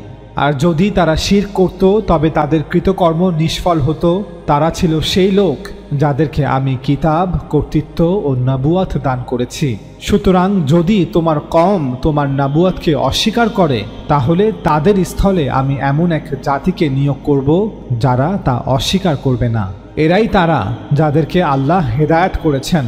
অতএব পূর্ববর্তী সকল নবীদের হিদায়াত তুমি অনুসরণ করো, তুমি তাদের পথ অনুসরণ করে চলো। তারা যে রীতিনীতি রেখে গেছে, যে দিনের নির্দেশনা তারা বিশ্বকে দিয়েছে, হে নবী তোমাকেও তা অনুসরণ করতে হবে। তুমি বলো, হে আমার কওম, আমি তোমাদের কাছে এর উপর কোনো বিনিময় চাই না। এই কোরআন তো বিশ্ববাসীর জন্য উপদেশ মাত্র। নবী সাল্লাল্লাহু আলাইহি ওয়াসাল্লাম রাসূল হিসেবে আরবে নিযুক্ত হয়েছিলেন। কোরআন আরবের সম্পূর্ণ ইতিহাস বর্ণনা করেছে। এতে বলা হয়েছে যে এটি সেই অঞ্চল যা আল্লাহ কর্তৃক নির্বাচিত হয়েছে। আল্লাহ তাআলা ইব্রাহিম আলাইহিস সালামের মাধ্যমে ফিলিস্তিন এবং হিজাজ এই দুটি অঞ্চল বাছাই করেছেন। আল্লাহ তাআলা নবী সাল্লাল্লাহু আলাইহি ওয়াসাল্লামের পূর্বপুরুষ ইব্রাহিম ও ইসমাইলকে বাইতুল্লাহ পুনর্নির্মাণ করতে নির্দেশ দিয়েছিলেন। ইসমাইল আলাইহিস সালাম ও তার সন্তানরা মুতাওয়াল্লি হিসেবে এই ঘরের দেখাশোনা করতেন, এটিকে শিরক মুক্ত রাখতেন এবং যারা এখানে সালাত, ইতিকাফ এবং তাওয়াফের জন্য আসতো তাদের জন্য এটিকে সর্বদা প্রস্তুত রাখতেন। আল্লাহ তাআলা বলেন, আর স্মরণ করো যখন আমি কাবাকে মানুষের জন্য মিলন কেন্দ্র ও নিরাপদ স্থান বানালাম এবং আদেশ দিলাম যে তোমরা মাকামে ইব্রাহিমকে সালাতের স্থান রূপে গ্রহণ করো, অর্থাৎ মাকামে ইব্রাহিমে দাঁড়িয়ে কাবার দিকে কিবলামুখী হয়ে সালাত আদায় করো। আর আমি ইব্রাহিম ও ইসমাইলকে দায়িত্ব দিয়েছিলাম যে তোমরা আমার গৃহকে তাওয়াফকারী, ইতিকাফকারী, রুকুকারী, সিজদাকারীদের জন্য পবিত্র করো। এভাবেই ইব্রাহিম এবং ইসমাইল আলাইহিস সালামের মাধ্যমে আল্লাহর দ্বীন আরব ভূখণ্ডে পৌঁছেছিল। পরবর্তীতে তার বংশধররাই দ্বীনে হানিফার এই রাওয়ায়েত বা ঐতিহ্য এক প্রজন্ম থেকে অন্য প্রজন্মে হস্তান্তরিত করেছে।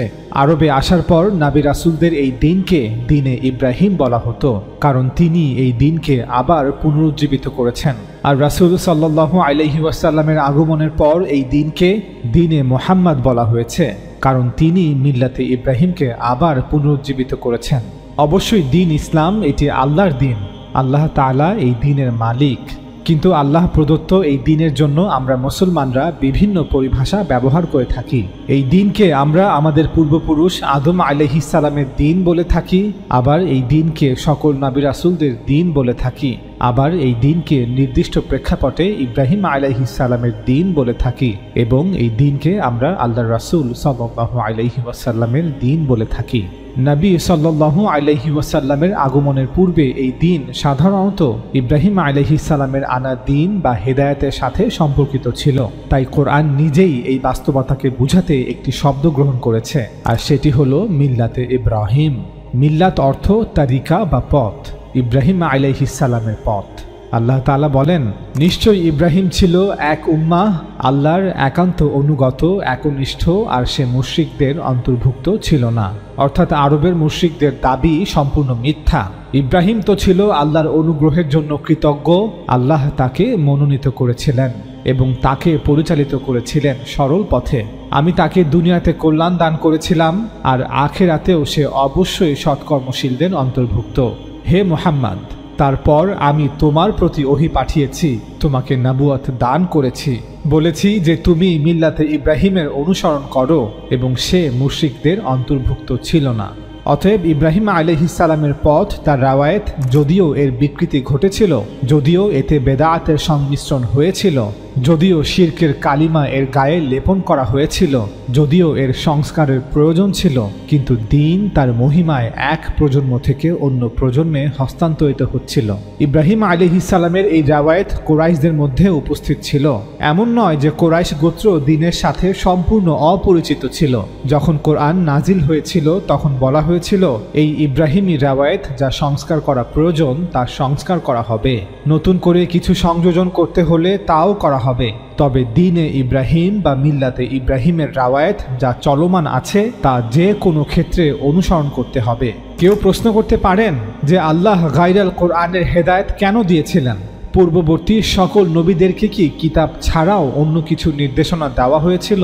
উত্তর, আল্লাহ তাআলার হেদায়েত সকল নবীদের জারি করা সুন্নাহ বা পথ দিয়েই শুরু হয়েছিল।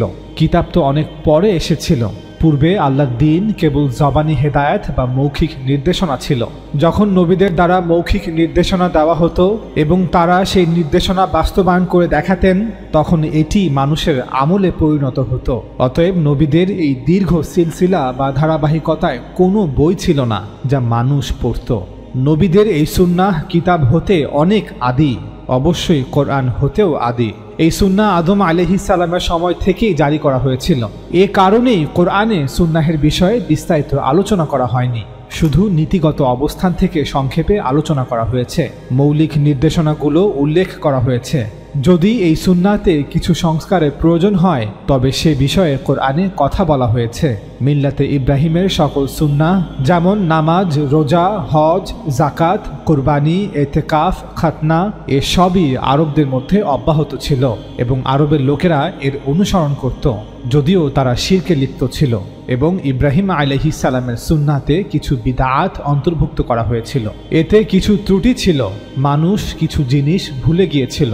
ধরুন, যদি এখন কোনো নবী আসেন, যদিও তা সম্ভব নয়, তবুও উদাহরণস্বরূপ বলছি, যদি এখন কোনো নবী আসেন এবং তাকে কোনো কিতাব দেয়া হয়, তখন সেই কিতাবে অবশ্যই নামাজ, রোজা, হজ, জাকাত এই ইবাদতগুলোর বিষয়ে বিস্তারিত আলোচনা থাকবে না। তবে ইবাদতের মধ্যে কোনো ত্রুটি থাকলে তা কিতাবের মাধ্যমে বা নবীর মাধ্যমে সংশোধন করা হবে।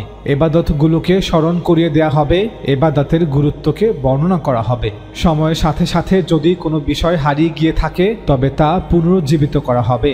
নতুন কিতাব যা অবতীর্ণ হবে তাতে সেই ইবাদতগুলো সম্পর্কে বিস্তারিত আলোচনা থাকবে না, যে সেগুলো কিভাবে আদায় করতে হবে, বরং রাসূলের মাধ্যমে এর সংশোধন করা হবে, যা আমরা ইতিমধ্যেই অনুসরণ করছিলাম। আমরা যে নির্দেশনাবলী সম্পর্কে অবগত, সেগুলি কেন প্রথমবারের ন্যায় কিতাবে আবার পুনরাবৃত্তি করা হবে? সুতরাং সুন্নাহ পূর্ব থেকেই বিদ্যমান। এটি সকল নবীদের দিন, সকল রাসূলগণ একই দিন জারি করেছেন এবং এটি সর্বশেষে আল্লাহর রাসূল সাল্লাল্লাহু আলাইহি ওয়াসাল্লাম দ্বারা জারি করা হয়েছে। এখন কেউ হয়তো প্রশ্ন করতে পারেন যে কিন্তু আল্লাহ কোরআনে বলেছেন রাসূল সাল্লাল্লাহু আলাইহি ওয়াসাল্লাম এবং তার কওম কিছু জানতো না, যেমন এভাবে আমি তোমার প্রতি প্রেরণ করেছি রূহ আমার নির্দেশ হতে, যেভাবে ঈসার কাছে পাঠিয়েছি। তুমি তো জানতে না কিতাব কি ও ঈমান কি, অর্থাৎ তুমি তো পরিপূর্ণভাবে জানতে না যে আল্লাহর আইন কি এবং ঈমানিয়াত ও আখলাকিয়াত কি। তিনি উম্মীদের মধ্যে তাদের একজনকে পাঠিয়েছেন রাসূল রূপে, যে তাদের নিকট আবৃত্তি করে তার আয়াতসমূহ, তাদেরকে পবিত্র করে এবং এ উদ্দেশ্যে শিক্ষা দেয় কিতাব ও হিকমা। ইতিপূর্বে তো তারা ছিল ঘোর বিভ্রান্তিতে। সুতরাং আল্লাহ তাআলা কেন বলেছেন যে রাসূল সাল্লাল্লাহু আলাইহি ওয়াসাল্লাম এবং তার কওম কিছুই জানতো না? এর উত্তরে আমরা বলবো, এই আয়াতগুলোতে বলা হয়েছে যেভাবে বনি ইসরায়েলের মধ্যে কিতাব ও নবী রাসূলদের রাওয়ায়াত ছিল, তেমনিভাবে রাসূল সাল্লাল্লাহু আলাইহি ওয়াসাল্লামের জাতির মধ্যে এই রাওয়ায়াত ছিল না। এজন্যই ইহুদিরা আরবদেরকে উম্মি বলতো। ইব্রাহিম আলাইহিস সালামের পর প্রায় ২৫০০ বছর ধরে আরবের লোকেরা অথবা নবী সাল্লাল্লাহু আলাইহি ওয়াসাল্লামের জাতির লোকেরা নবী রাসূলদের মিল্লাতে ইব্রাহিমের ঐতিহ্য থেকে বিচ্ছিন্ন হয়ে পড়েছিল। ইসমাঈল আলাইহিস সালামের পর তাদের কাছে আর কোনো নবী আসেনি। সুতরাং যখন কোরআন নাজিল হয়েছিল তখন তাদের কাছে এর পূর্বে কোনো কিতাব ছিল না। কোরআনের আকারে এই কিতাব তাদেরকে প্রথমবার দেওয়া হয়েছে। বিশুদ্ধ ঈমান বা বিশ্বাস কি এবং এর বিস্তারিত কি, এ সমস্ত বিষয় মানুষ অনেকাংশে ভুলে গিয়েছিল, ফলে শিরকে লিপ্ত হয়ে পড়েছিল। যদিও তারা হজ ও উমরা করত, যদিও পশু কুরবানি করত, যদিও তারা সালাত বা নামাজ আদায় করত, যেমন আল্লাহ বলেন, আর কাবার নিকট তাদের সালাত বা নামাজ শীষ ও হাততালি ছাড়া আর কিছুই ছিল না। শীষ দেয়া অর্থ হলো মুখে শব্দ করা, যেমনটা হিন্দুরা মন্দিরে উলুধ্বনি দিয়ে থাকে। জাহিলরা বাইতুল্লাহর নিকটে এই আমলই করত। কাবার ভিতরে এবং চারপাশে রাখা মূর্তির উদ্দেশ্যে উলুধ্বনি দিত। এটাকেই তারা নামাজ মনে করে আল্লাহর নৈকট্য লাভের উদ্দেশ্যে এই মূর্তিগুলোর পূজা করত। অতএব সেই মুশরিক সালাত আদায়কারীর জন্য দুর্ভোগ যারা নিজেদের সালাতে অমনোযোগী।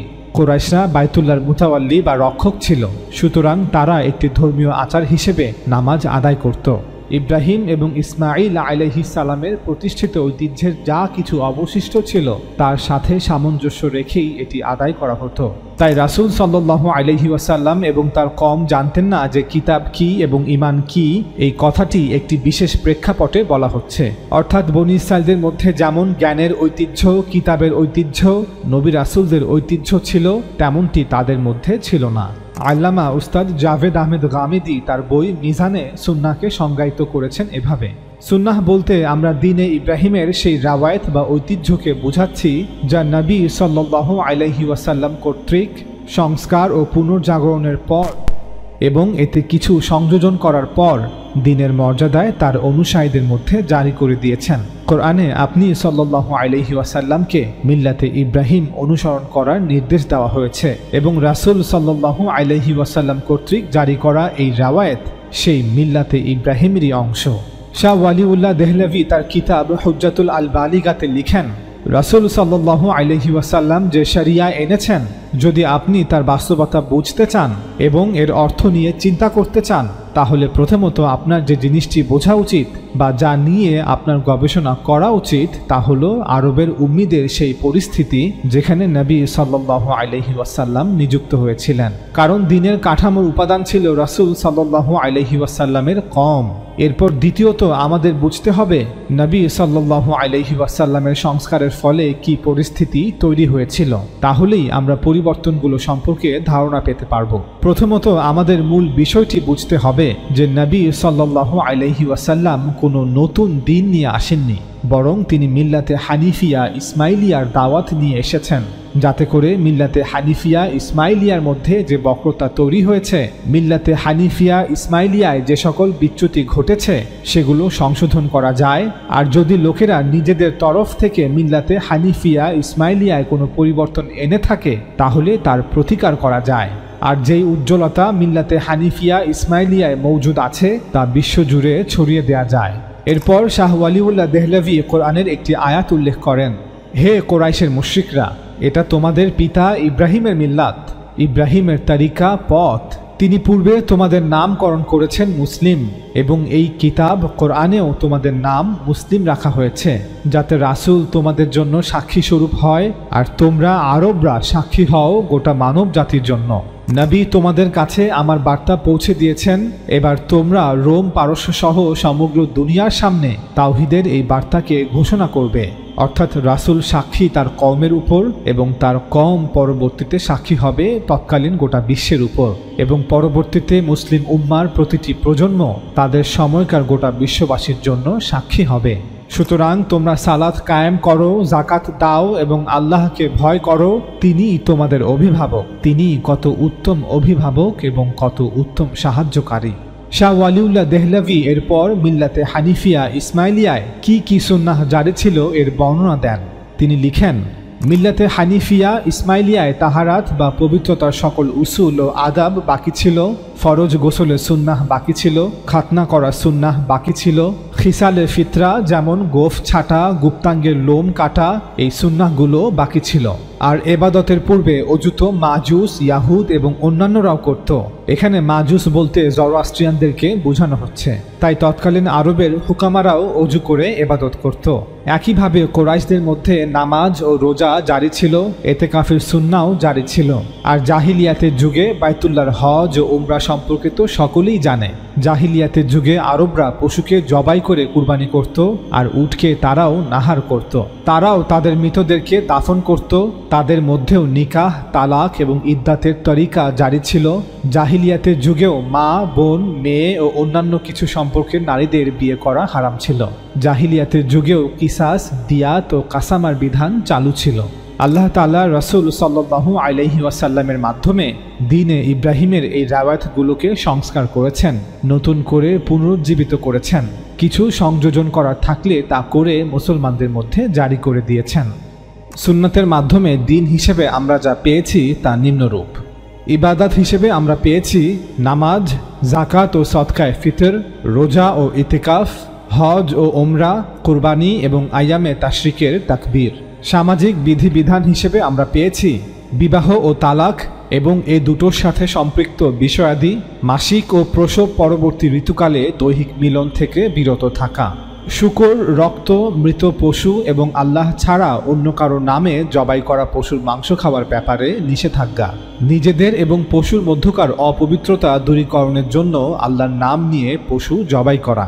সামাজিক রীতিনীতি ও শিষ্টাচার সম্পর্কিত সুন্নাহগুলো হলো আল্লাহর নাম নিয়ে পানাহার শুরু করা এবং তা ডান হাত দিয়ে সম্পন্ন করা, সাক্ষাতের সময় আসসালামু আলাইকুম বলা ও তার জবাব দেয়া, হাঁচি দেওয়ার পর আলহামদু বলা এবং তার জবাবে বলা ইয়ারহামুকাল্লাহ, গোফ বা মোচ ছোট রাখা, নাভির নিচের পশম কাটা, বগলের পশম পরিষ্কার করা, বড় হওয়া নখ কেটে ফেলা, পুরুষদের খাতনা করা, নাক, মুখ এবং দাঁতের পরিচ্ছন্নতা, ইস্তিনজা অর্থাৎ প্রসাব পায়খানার পর পরিচ্ছন্নতা অর্জন করা, মাসিক ও প্রসব পরবর্তী ঋতুর পর গোসল করা, জানাবাতের গোসল অর্থাৎ বীর্যপাত ও যৌন মিলনের পর গোসল করা, মৃত ব্যক্তিকে গোসল দেয়া, মৃত ব্যক্তির দাফন কাফনের বন্দোবস্ত করা, ঈদ উল ফিতর এবং ঈদ উল আযহা। এগুলোই সুন্নাত এবং এগুলোর ব্যাপারে শতভাগ নিশ্চয়তা দিয়ে বলা যায় যে প্রামাণিকতার দিক দিয়ে কোরআন মাজিদ এবং সুন্নাতের মধ্যে কোনো পার্থক্য নেই। কোরআন মাজিদ আমরা যেভাবে সাহাবীগণের ইজমা ও মৌখিক তাওয়াতুরের মাধ্যমে পেয়েছি, ঠিক তেমনি সুন্নাতও আমরা ইজমা এবং ব্যবহারিক তাওয়াতুরের মাধ্যমে পেয়েছি। কোরআন মাজিদের ন্যায় সুন্নাতও প্রতিটি যুগের মুসলমানদের ইজমা দ্বারা প্রতিষ্ঠিত। তাই সুন্নাতের ব্যাপারে তর্ক বিতর্ক ও বাদানুবাদের কোনো সুযোগ নেই। এ তো গেল বনি ইসমাইলের ইতিহাস।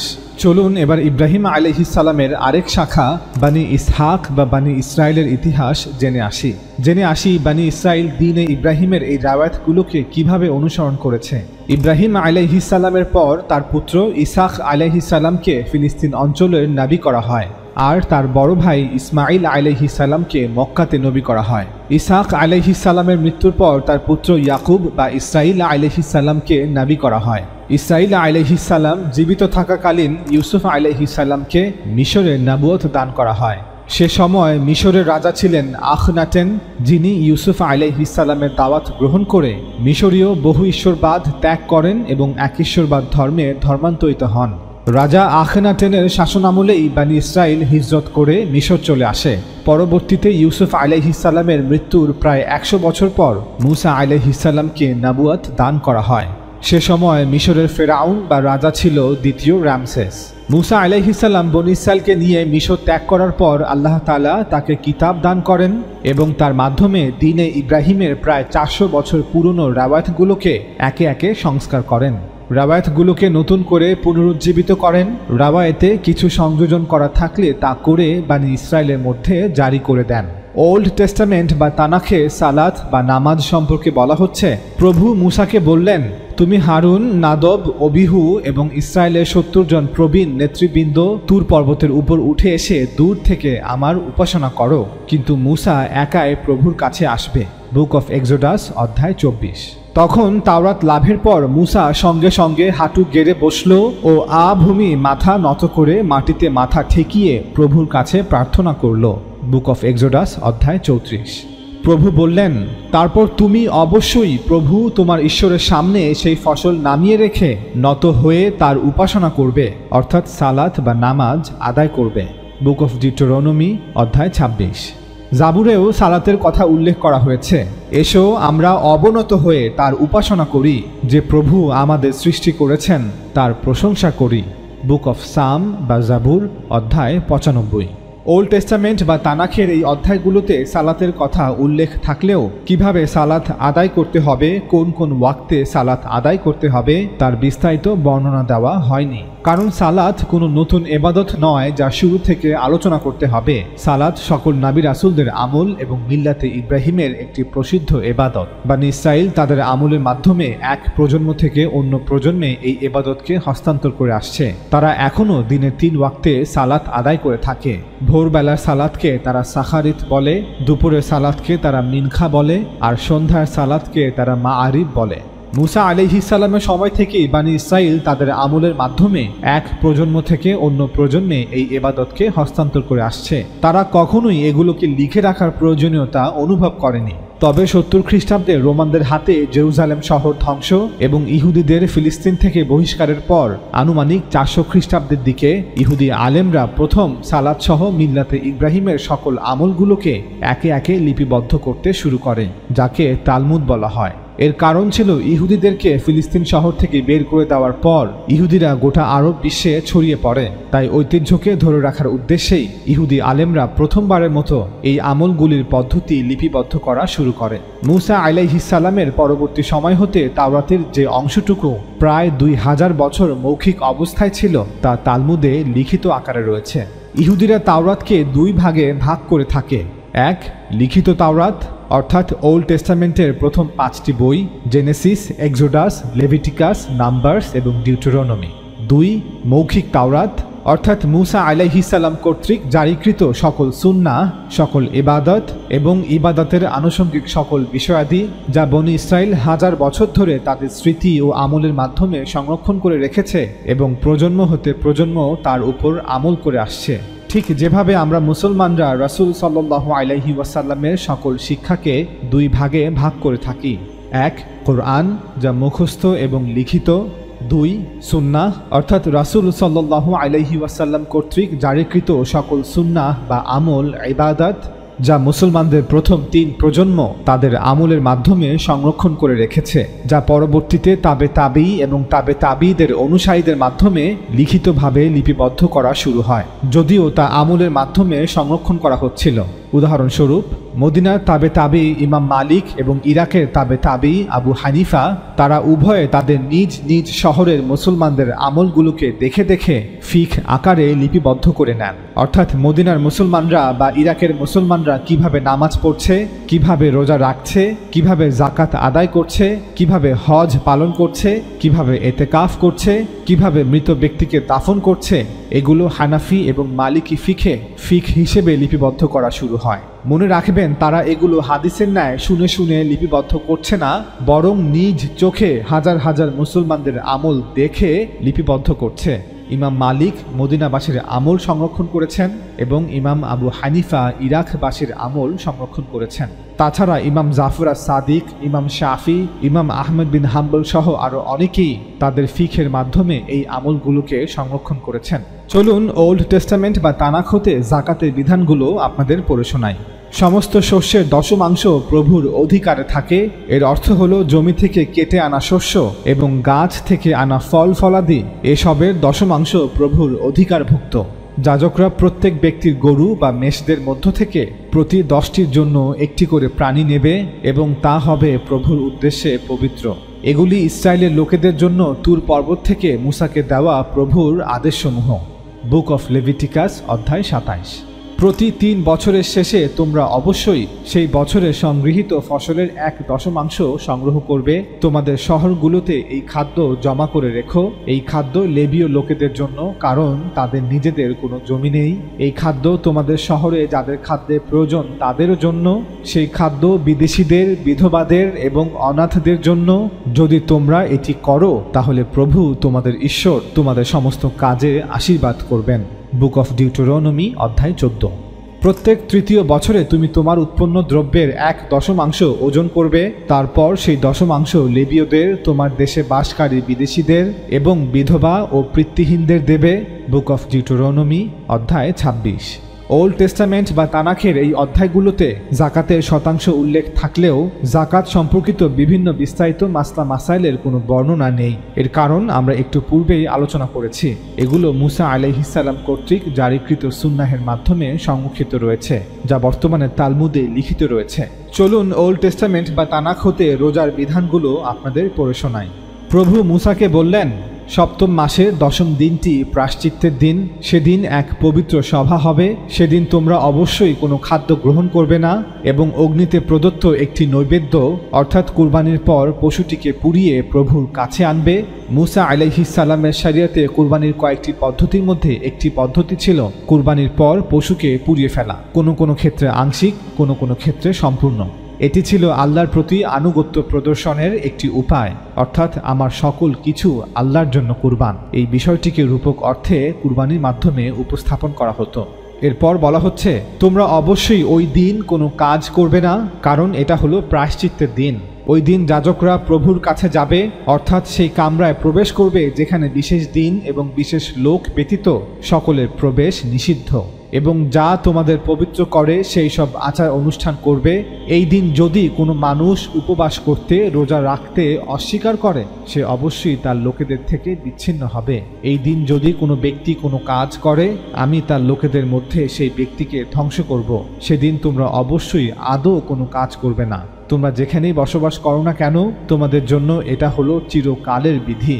এটা তোমাদের জন্য হবে বিশেষ বিশ্রামের দিন, উৎসবের দিন। তোমরা সেদিন অবশ্যই খাদ্য গ্রহণ করবে না। বিশ্রামের এই বিশেষ দিন তোমরা আরম্ভ করবে মাসের 9ম দিনের সন্ধ্যায় এবং তা চলবে সেই সন্ধ্যা থেকে পরের দিনের সন্ধ্যা পর্যন্ত। বুক অফ লেভিটিকাস অধ্যায় 23। চলুন ওল্ড টেস্টামেন্ট বা তানাখ হতে হজের বিধানগুলো আপনাদের পড়ে শোনাই। বছরে 3 বার তোমাদের সমস্ত লোক, অর্থাৎ বনি ইসরায়েলের প্রত্যেক নর নারী সর্বশক্তিমান প্রভু ইসরায়েলের ঈশ্বরের সামনে উপস্থিত হবে, অর্থাৎ জেরুজালেমে তৈরি তার ঘরের সামনে উপস্থিত হবে, যেখানে সেই সাক্ষ্য সিন্দুক রাখা আছে। বুক অফ এক্সোডাস অধ্যায় 34। পবিত্র স্থানের উদ্দেশ্যে বার্ষিক তীর্থযাত্রাকে আরবিতে হজ বলা হয়, আর হিব্রুতে বলা হয় হাগ। হিব্রু ভাষায় হাগ শব্দের অর্থ উৎসব বা উদযাপন। বাইবেলের অনেক স্কলাররাই বলে থাকেন যে ইহুদি ক্লাসিক্যাল সময়ে হাগ শব্দটিকে আরবি হাজ শব্দের মতোই উচ্চারণ করা হতো, তবে বর্তমান আধুনিক হিব্রু ভাষায় এটিকে হাগ উচ্চারণ করা হয়। জেরুজালেমে প্রথম মসজিদ নির্মাণের পর সুলাইমান আলাইহিস সালাম হজের এই দিনটিকেই মসজিদে প্রথম ইবাদতের দিন হিসেবে বেছে নিয়েছিলেন। তানাখে বলা হচ্ছে, এরপর রাজা সুলাইমান ইসরায়েলের সমস্ত প্রবীণ ব্যক্তি, পরিবার গোষ্ঠীর প্রধান ও নেতাদের তার কাছে জেরুজালেমে ডেকে পাঠালেন। সুলাইমান দাউদ নগরী থেকে সাক্ষ্য সিন্দুকটি মন্দিরে আনার সময় তার সঙ্গে যোগ দেবার জন্য এই সব ব্যক্তিদের ডেকে পাঠিয়েছিলেন, যাতে সকলে মিলে জেরুজালেমে নির্মিত নতুন মসজিদে এই সাক্ষ্য সিন্দুকটি স্থাপন করে। অতঃপর এথানিম মাসে, অর্থাৎ 7ম মাসের ফসল সঞ্চয়ের উৎসবের সময় ইসরায়েলের সমস্ত বাসিন্দা এসে রাজা সুলাইমানের সঙ্গে যোগদান করল। সমস্ত প্রবীণরা এসে নির্দিষ্ট স্থানে পৌঁছানোর পর যাজকরা সেই প্রভুর পবিত্র সিন্দুক, ঈশ্বরের উপাসনার জন্য ব্যবহৃত পবিত্র তাঁবুটি ও তাঁবুর জিনিসপত্র বয়ে নিয়ে চলল। লেবীয়রা এই কাজে যাজকদের সাহায্য করেছিল। রাজা সলোমন ও ইসরায়েলের সমস্ত বাসিন্দারা সেই পবিত্র সিন্দুকের সামনে একত্রিত হবার পর অগণিত পশু বলি দেওয়া হলো। তারপর যাজকরা প্রভুর সেই পবিত্র সিন্দুকটিকে মন্দিরের পবিত্রতম স্থানে, যেখানে সিন্দুক রাখার জায়গা, সেখানে স্থাপন করলো। সিন্দুকটিকে ফেরেশতাদের মূর্তির ডানার তলায় এমনভাবে রাখা হলো যাতে ফেরেশতাদের ছড়ানো ডানা সেই সিন্দুকটা ও সিন্দুকটার বহনদণ্ডের উপর মেলা থাকে। তারপর সুলাইমান এক সুদীর্ঘ মন্ত্র উচ্চারণে প্রভুর প্রার্থনা করলেন। তিনি বললেন, ধন্য প্রভু ইসরায়েলের ঈশ্বর মহামহিম, আমার পিতা দাউদকে তিনি যেসব প্রতিশ্রুতি দিয়েছিলেন তার সবই তিনি পালন করেছেন। প্রভু আমার পিতাকে বলেছিলেন, আমি আমার সমস্ত লোকেদের ইসরায়েলীয়দের মিশর থেকে নিয়ে এসেছি, কিন্তু এখন পর্যন্ত আমি মসজিদ নির্মাণের জন্য ইসরায়েলের কোনো নগর বেছে নেইনি, আর আমার লোকেদের ইসরায়েলীয়দের পরিচালনার জন্য কোনো ব্যক্তিকে মনোনীত করিনি। এবার আমি আমার উপাসনার জন্য জেরুজালেম শহরকে বেছে নিলাম, আর দাউদকে বেছে নিলাম আমার লোকেদের ইসরায়েলীয়দের শাসন করার জন্য। আমার পিতা দাউদ প্রভু ইসরায়েলের ঈশ্বরের জন্য একটি মসজিদ বানাতে খুবই উৎসুক ছিলেন। প্রভু যে প্রতিশ্রুতি দিয়েছিলেন আজ তিনি সেই কথা রাখলেন। আমার পিতা দাউদের জায়গায় এখন আমি রাজা হয়েছি। প্রভুর প্রতিশ্রুতি মতো আমি এখন ইসরায়েল শাসন করি এবং প্রভু ইসরায়েলের ঈশ্বরের জন্য আমি এই মসজিদ বানিয়েছি। পবিত্র এই সিন্দুকটি রাখার জন্য আমি মন্দিরের ভেতর একটা জায়গা রেখেছি। ওই পবিত্র সিন্দুকের ভেতরে প্রভুর সঙ্গে আমাদের পূর্বপুরুষদের যে চুক্তি হয় তা রাখা আছে। আমাদের পূর্বপুরুষদের মিশর থেকে নিয়ে আসার সময় প্রভু তাদের সঙ্গে এই চুক্তি করেছিলেন। তারপর সুলাইমান প্রভুর বেদির সামনে গিয়ে দাঁড়ালেন আর সবাই তার সামনে গিয়ে দাঁড়ালো। সুলাইমান তার হাত প্রসারিত করলেন, আকাশের দিকে তাকালেন এবং বললেন, হে প্রভু ইসরায়েলের ঈশ্বর, পৃথিবীর এই আকাশ এবং এই পৃথিবীতে আপনার মতো কোনো ঈশ্বর নেই। আপনি আপনার লোকেদের সঙ্গে করুণাবশত চুক্তিবদ্ধ হয়েছিলেন এবং আপনি আপনার প্রতিশ্রুতি রেখেছেন। যে সমস্ত লোক আপনাকে অনুসরণ করে আপনি তাদের সহায় হয়ে থাকেন। আপনি আপনার সেবক আমার পিতা দাউদকে যা প্রতিশ্রুতি দিয়েছিলেন তা রেখেছেন। নিজের মুখে আপনি যা প্রতিশ্রুতি দিয়েছিলেন আপনার অসীম ক্ষমতার বলে আজ তাকে সত্য করেছেন। সেদিন মসজিদ থেকে রাজা সুলাইমান ও ইসরায়েলের লোকেরা এইভাবে ছুটি উদযাপন করেছিল। উত্তরে হমাতের প্রবেশদ্বার থেকে দক্ষিণে মিশর পর্যন্ত ইসরায়েলের সমস্ত বাসিন্দাই সেদিন সেখানে উপস্থিত ছিল।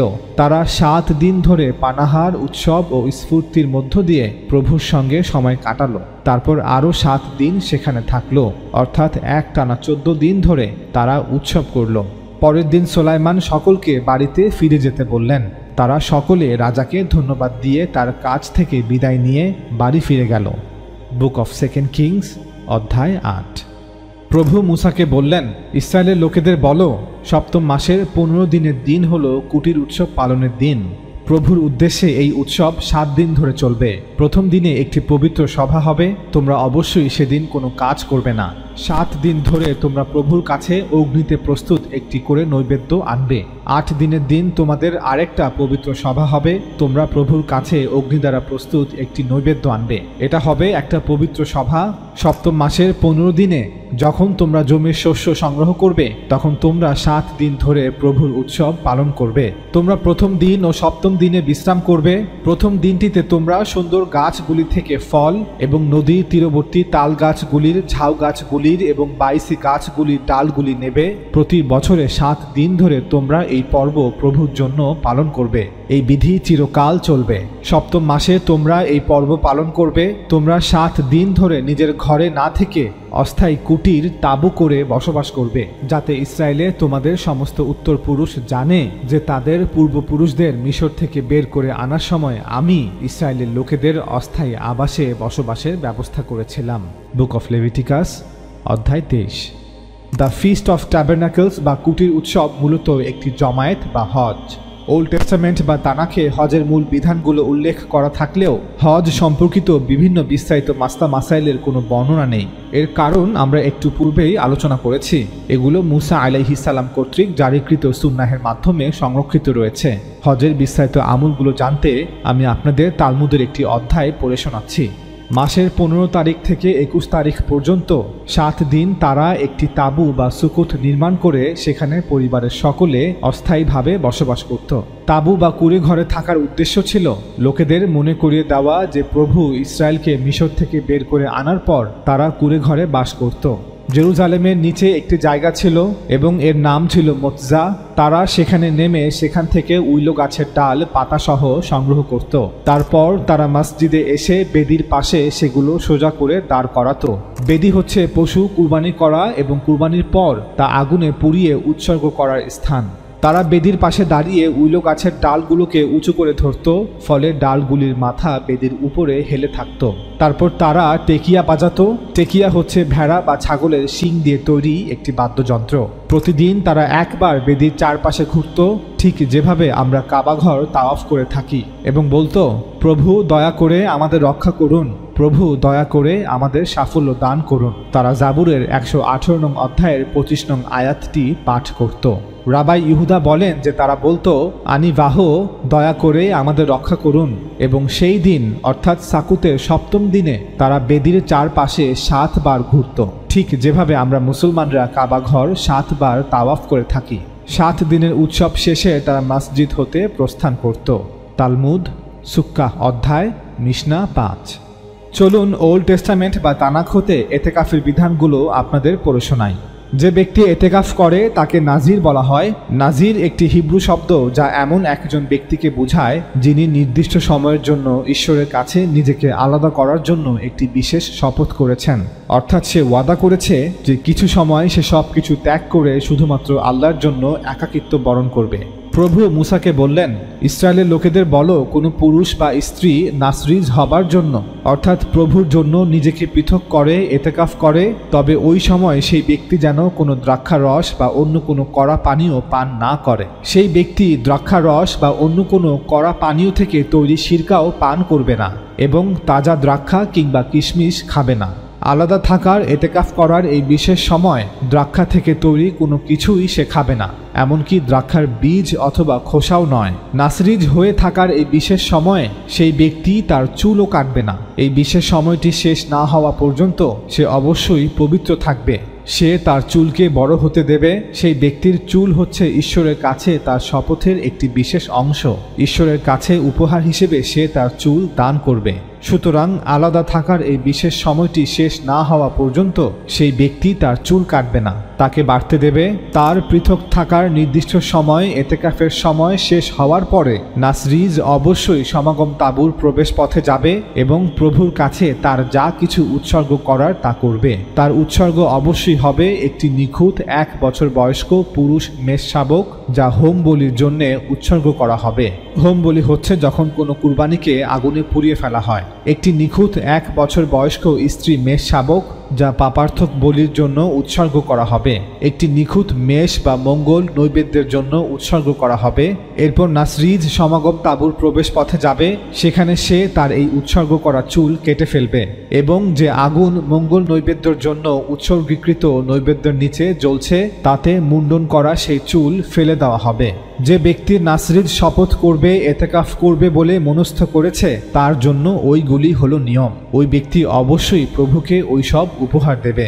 এছাড়াও যদি কোনো ব্যক্তি আরও কিছু বেশি দিতে সক্ষম হয় এবং তা দেবার জন্য শপথ করে থাকে, তাহলে তাকে অবশ্যই তার শপথ রাখতে হবে। তবে তাকে অবশ্যই কমপক্ষে ওই সব জিনিসপত্র দিতেই হবে যা নাসরিজ শপথের নিয়মে তালিকাভুক্ত হয়েছে। প্রভু মুসাকে বললেন, হারুন এবং তার পুত্রদের বলে দাও যে এভাবেই তারা ইসরায়েলের লোকেদের আশীর্বাদ করবে। তারা বলবে, প্রভু তোমাদের আশীর্বাদ করুন এবং রক্ষা করুন। প্রভু তোমাদের প্রতি সদয় হন এবং তোমাদের করুণা প্রদর্শন করুন। প্রভু তোমাদের প্রার্থনার উত্তর দিন এবং তোমাদের শান্তি দিন। এরপর প্রভু বললেন, ইসরায়েলের লোকেদের আশীর্বাদ করার জন্য হারুন এবং তার পুত্ররা আমার নাম ব্যবহার করবে এবং আমি তাদের আশীর্বাদ করব। বুক অফ নাম্বারস অধ্যায় 6। আমরা এই অধ্যায় হতে এটাও জানতে পারলাম যে মাথা মুন্ডন করা মূলত আল্লাহর দরবারে আত্মসমর্পণ এবং নিজেকে উৎসর্গ করার একটি প্রতীকী আমল। আমরা মুসলিমরা হজের সময় এজন্যই মাথা মুন্ডন করে থাকি যে, হে আল্লাহ, যে পশু আমি কুরবানি করলাম আমিও তার মতোই নিজেকে কুরবান করতে, নিজেকে উৎসর্গ করতে তৈরি আছি।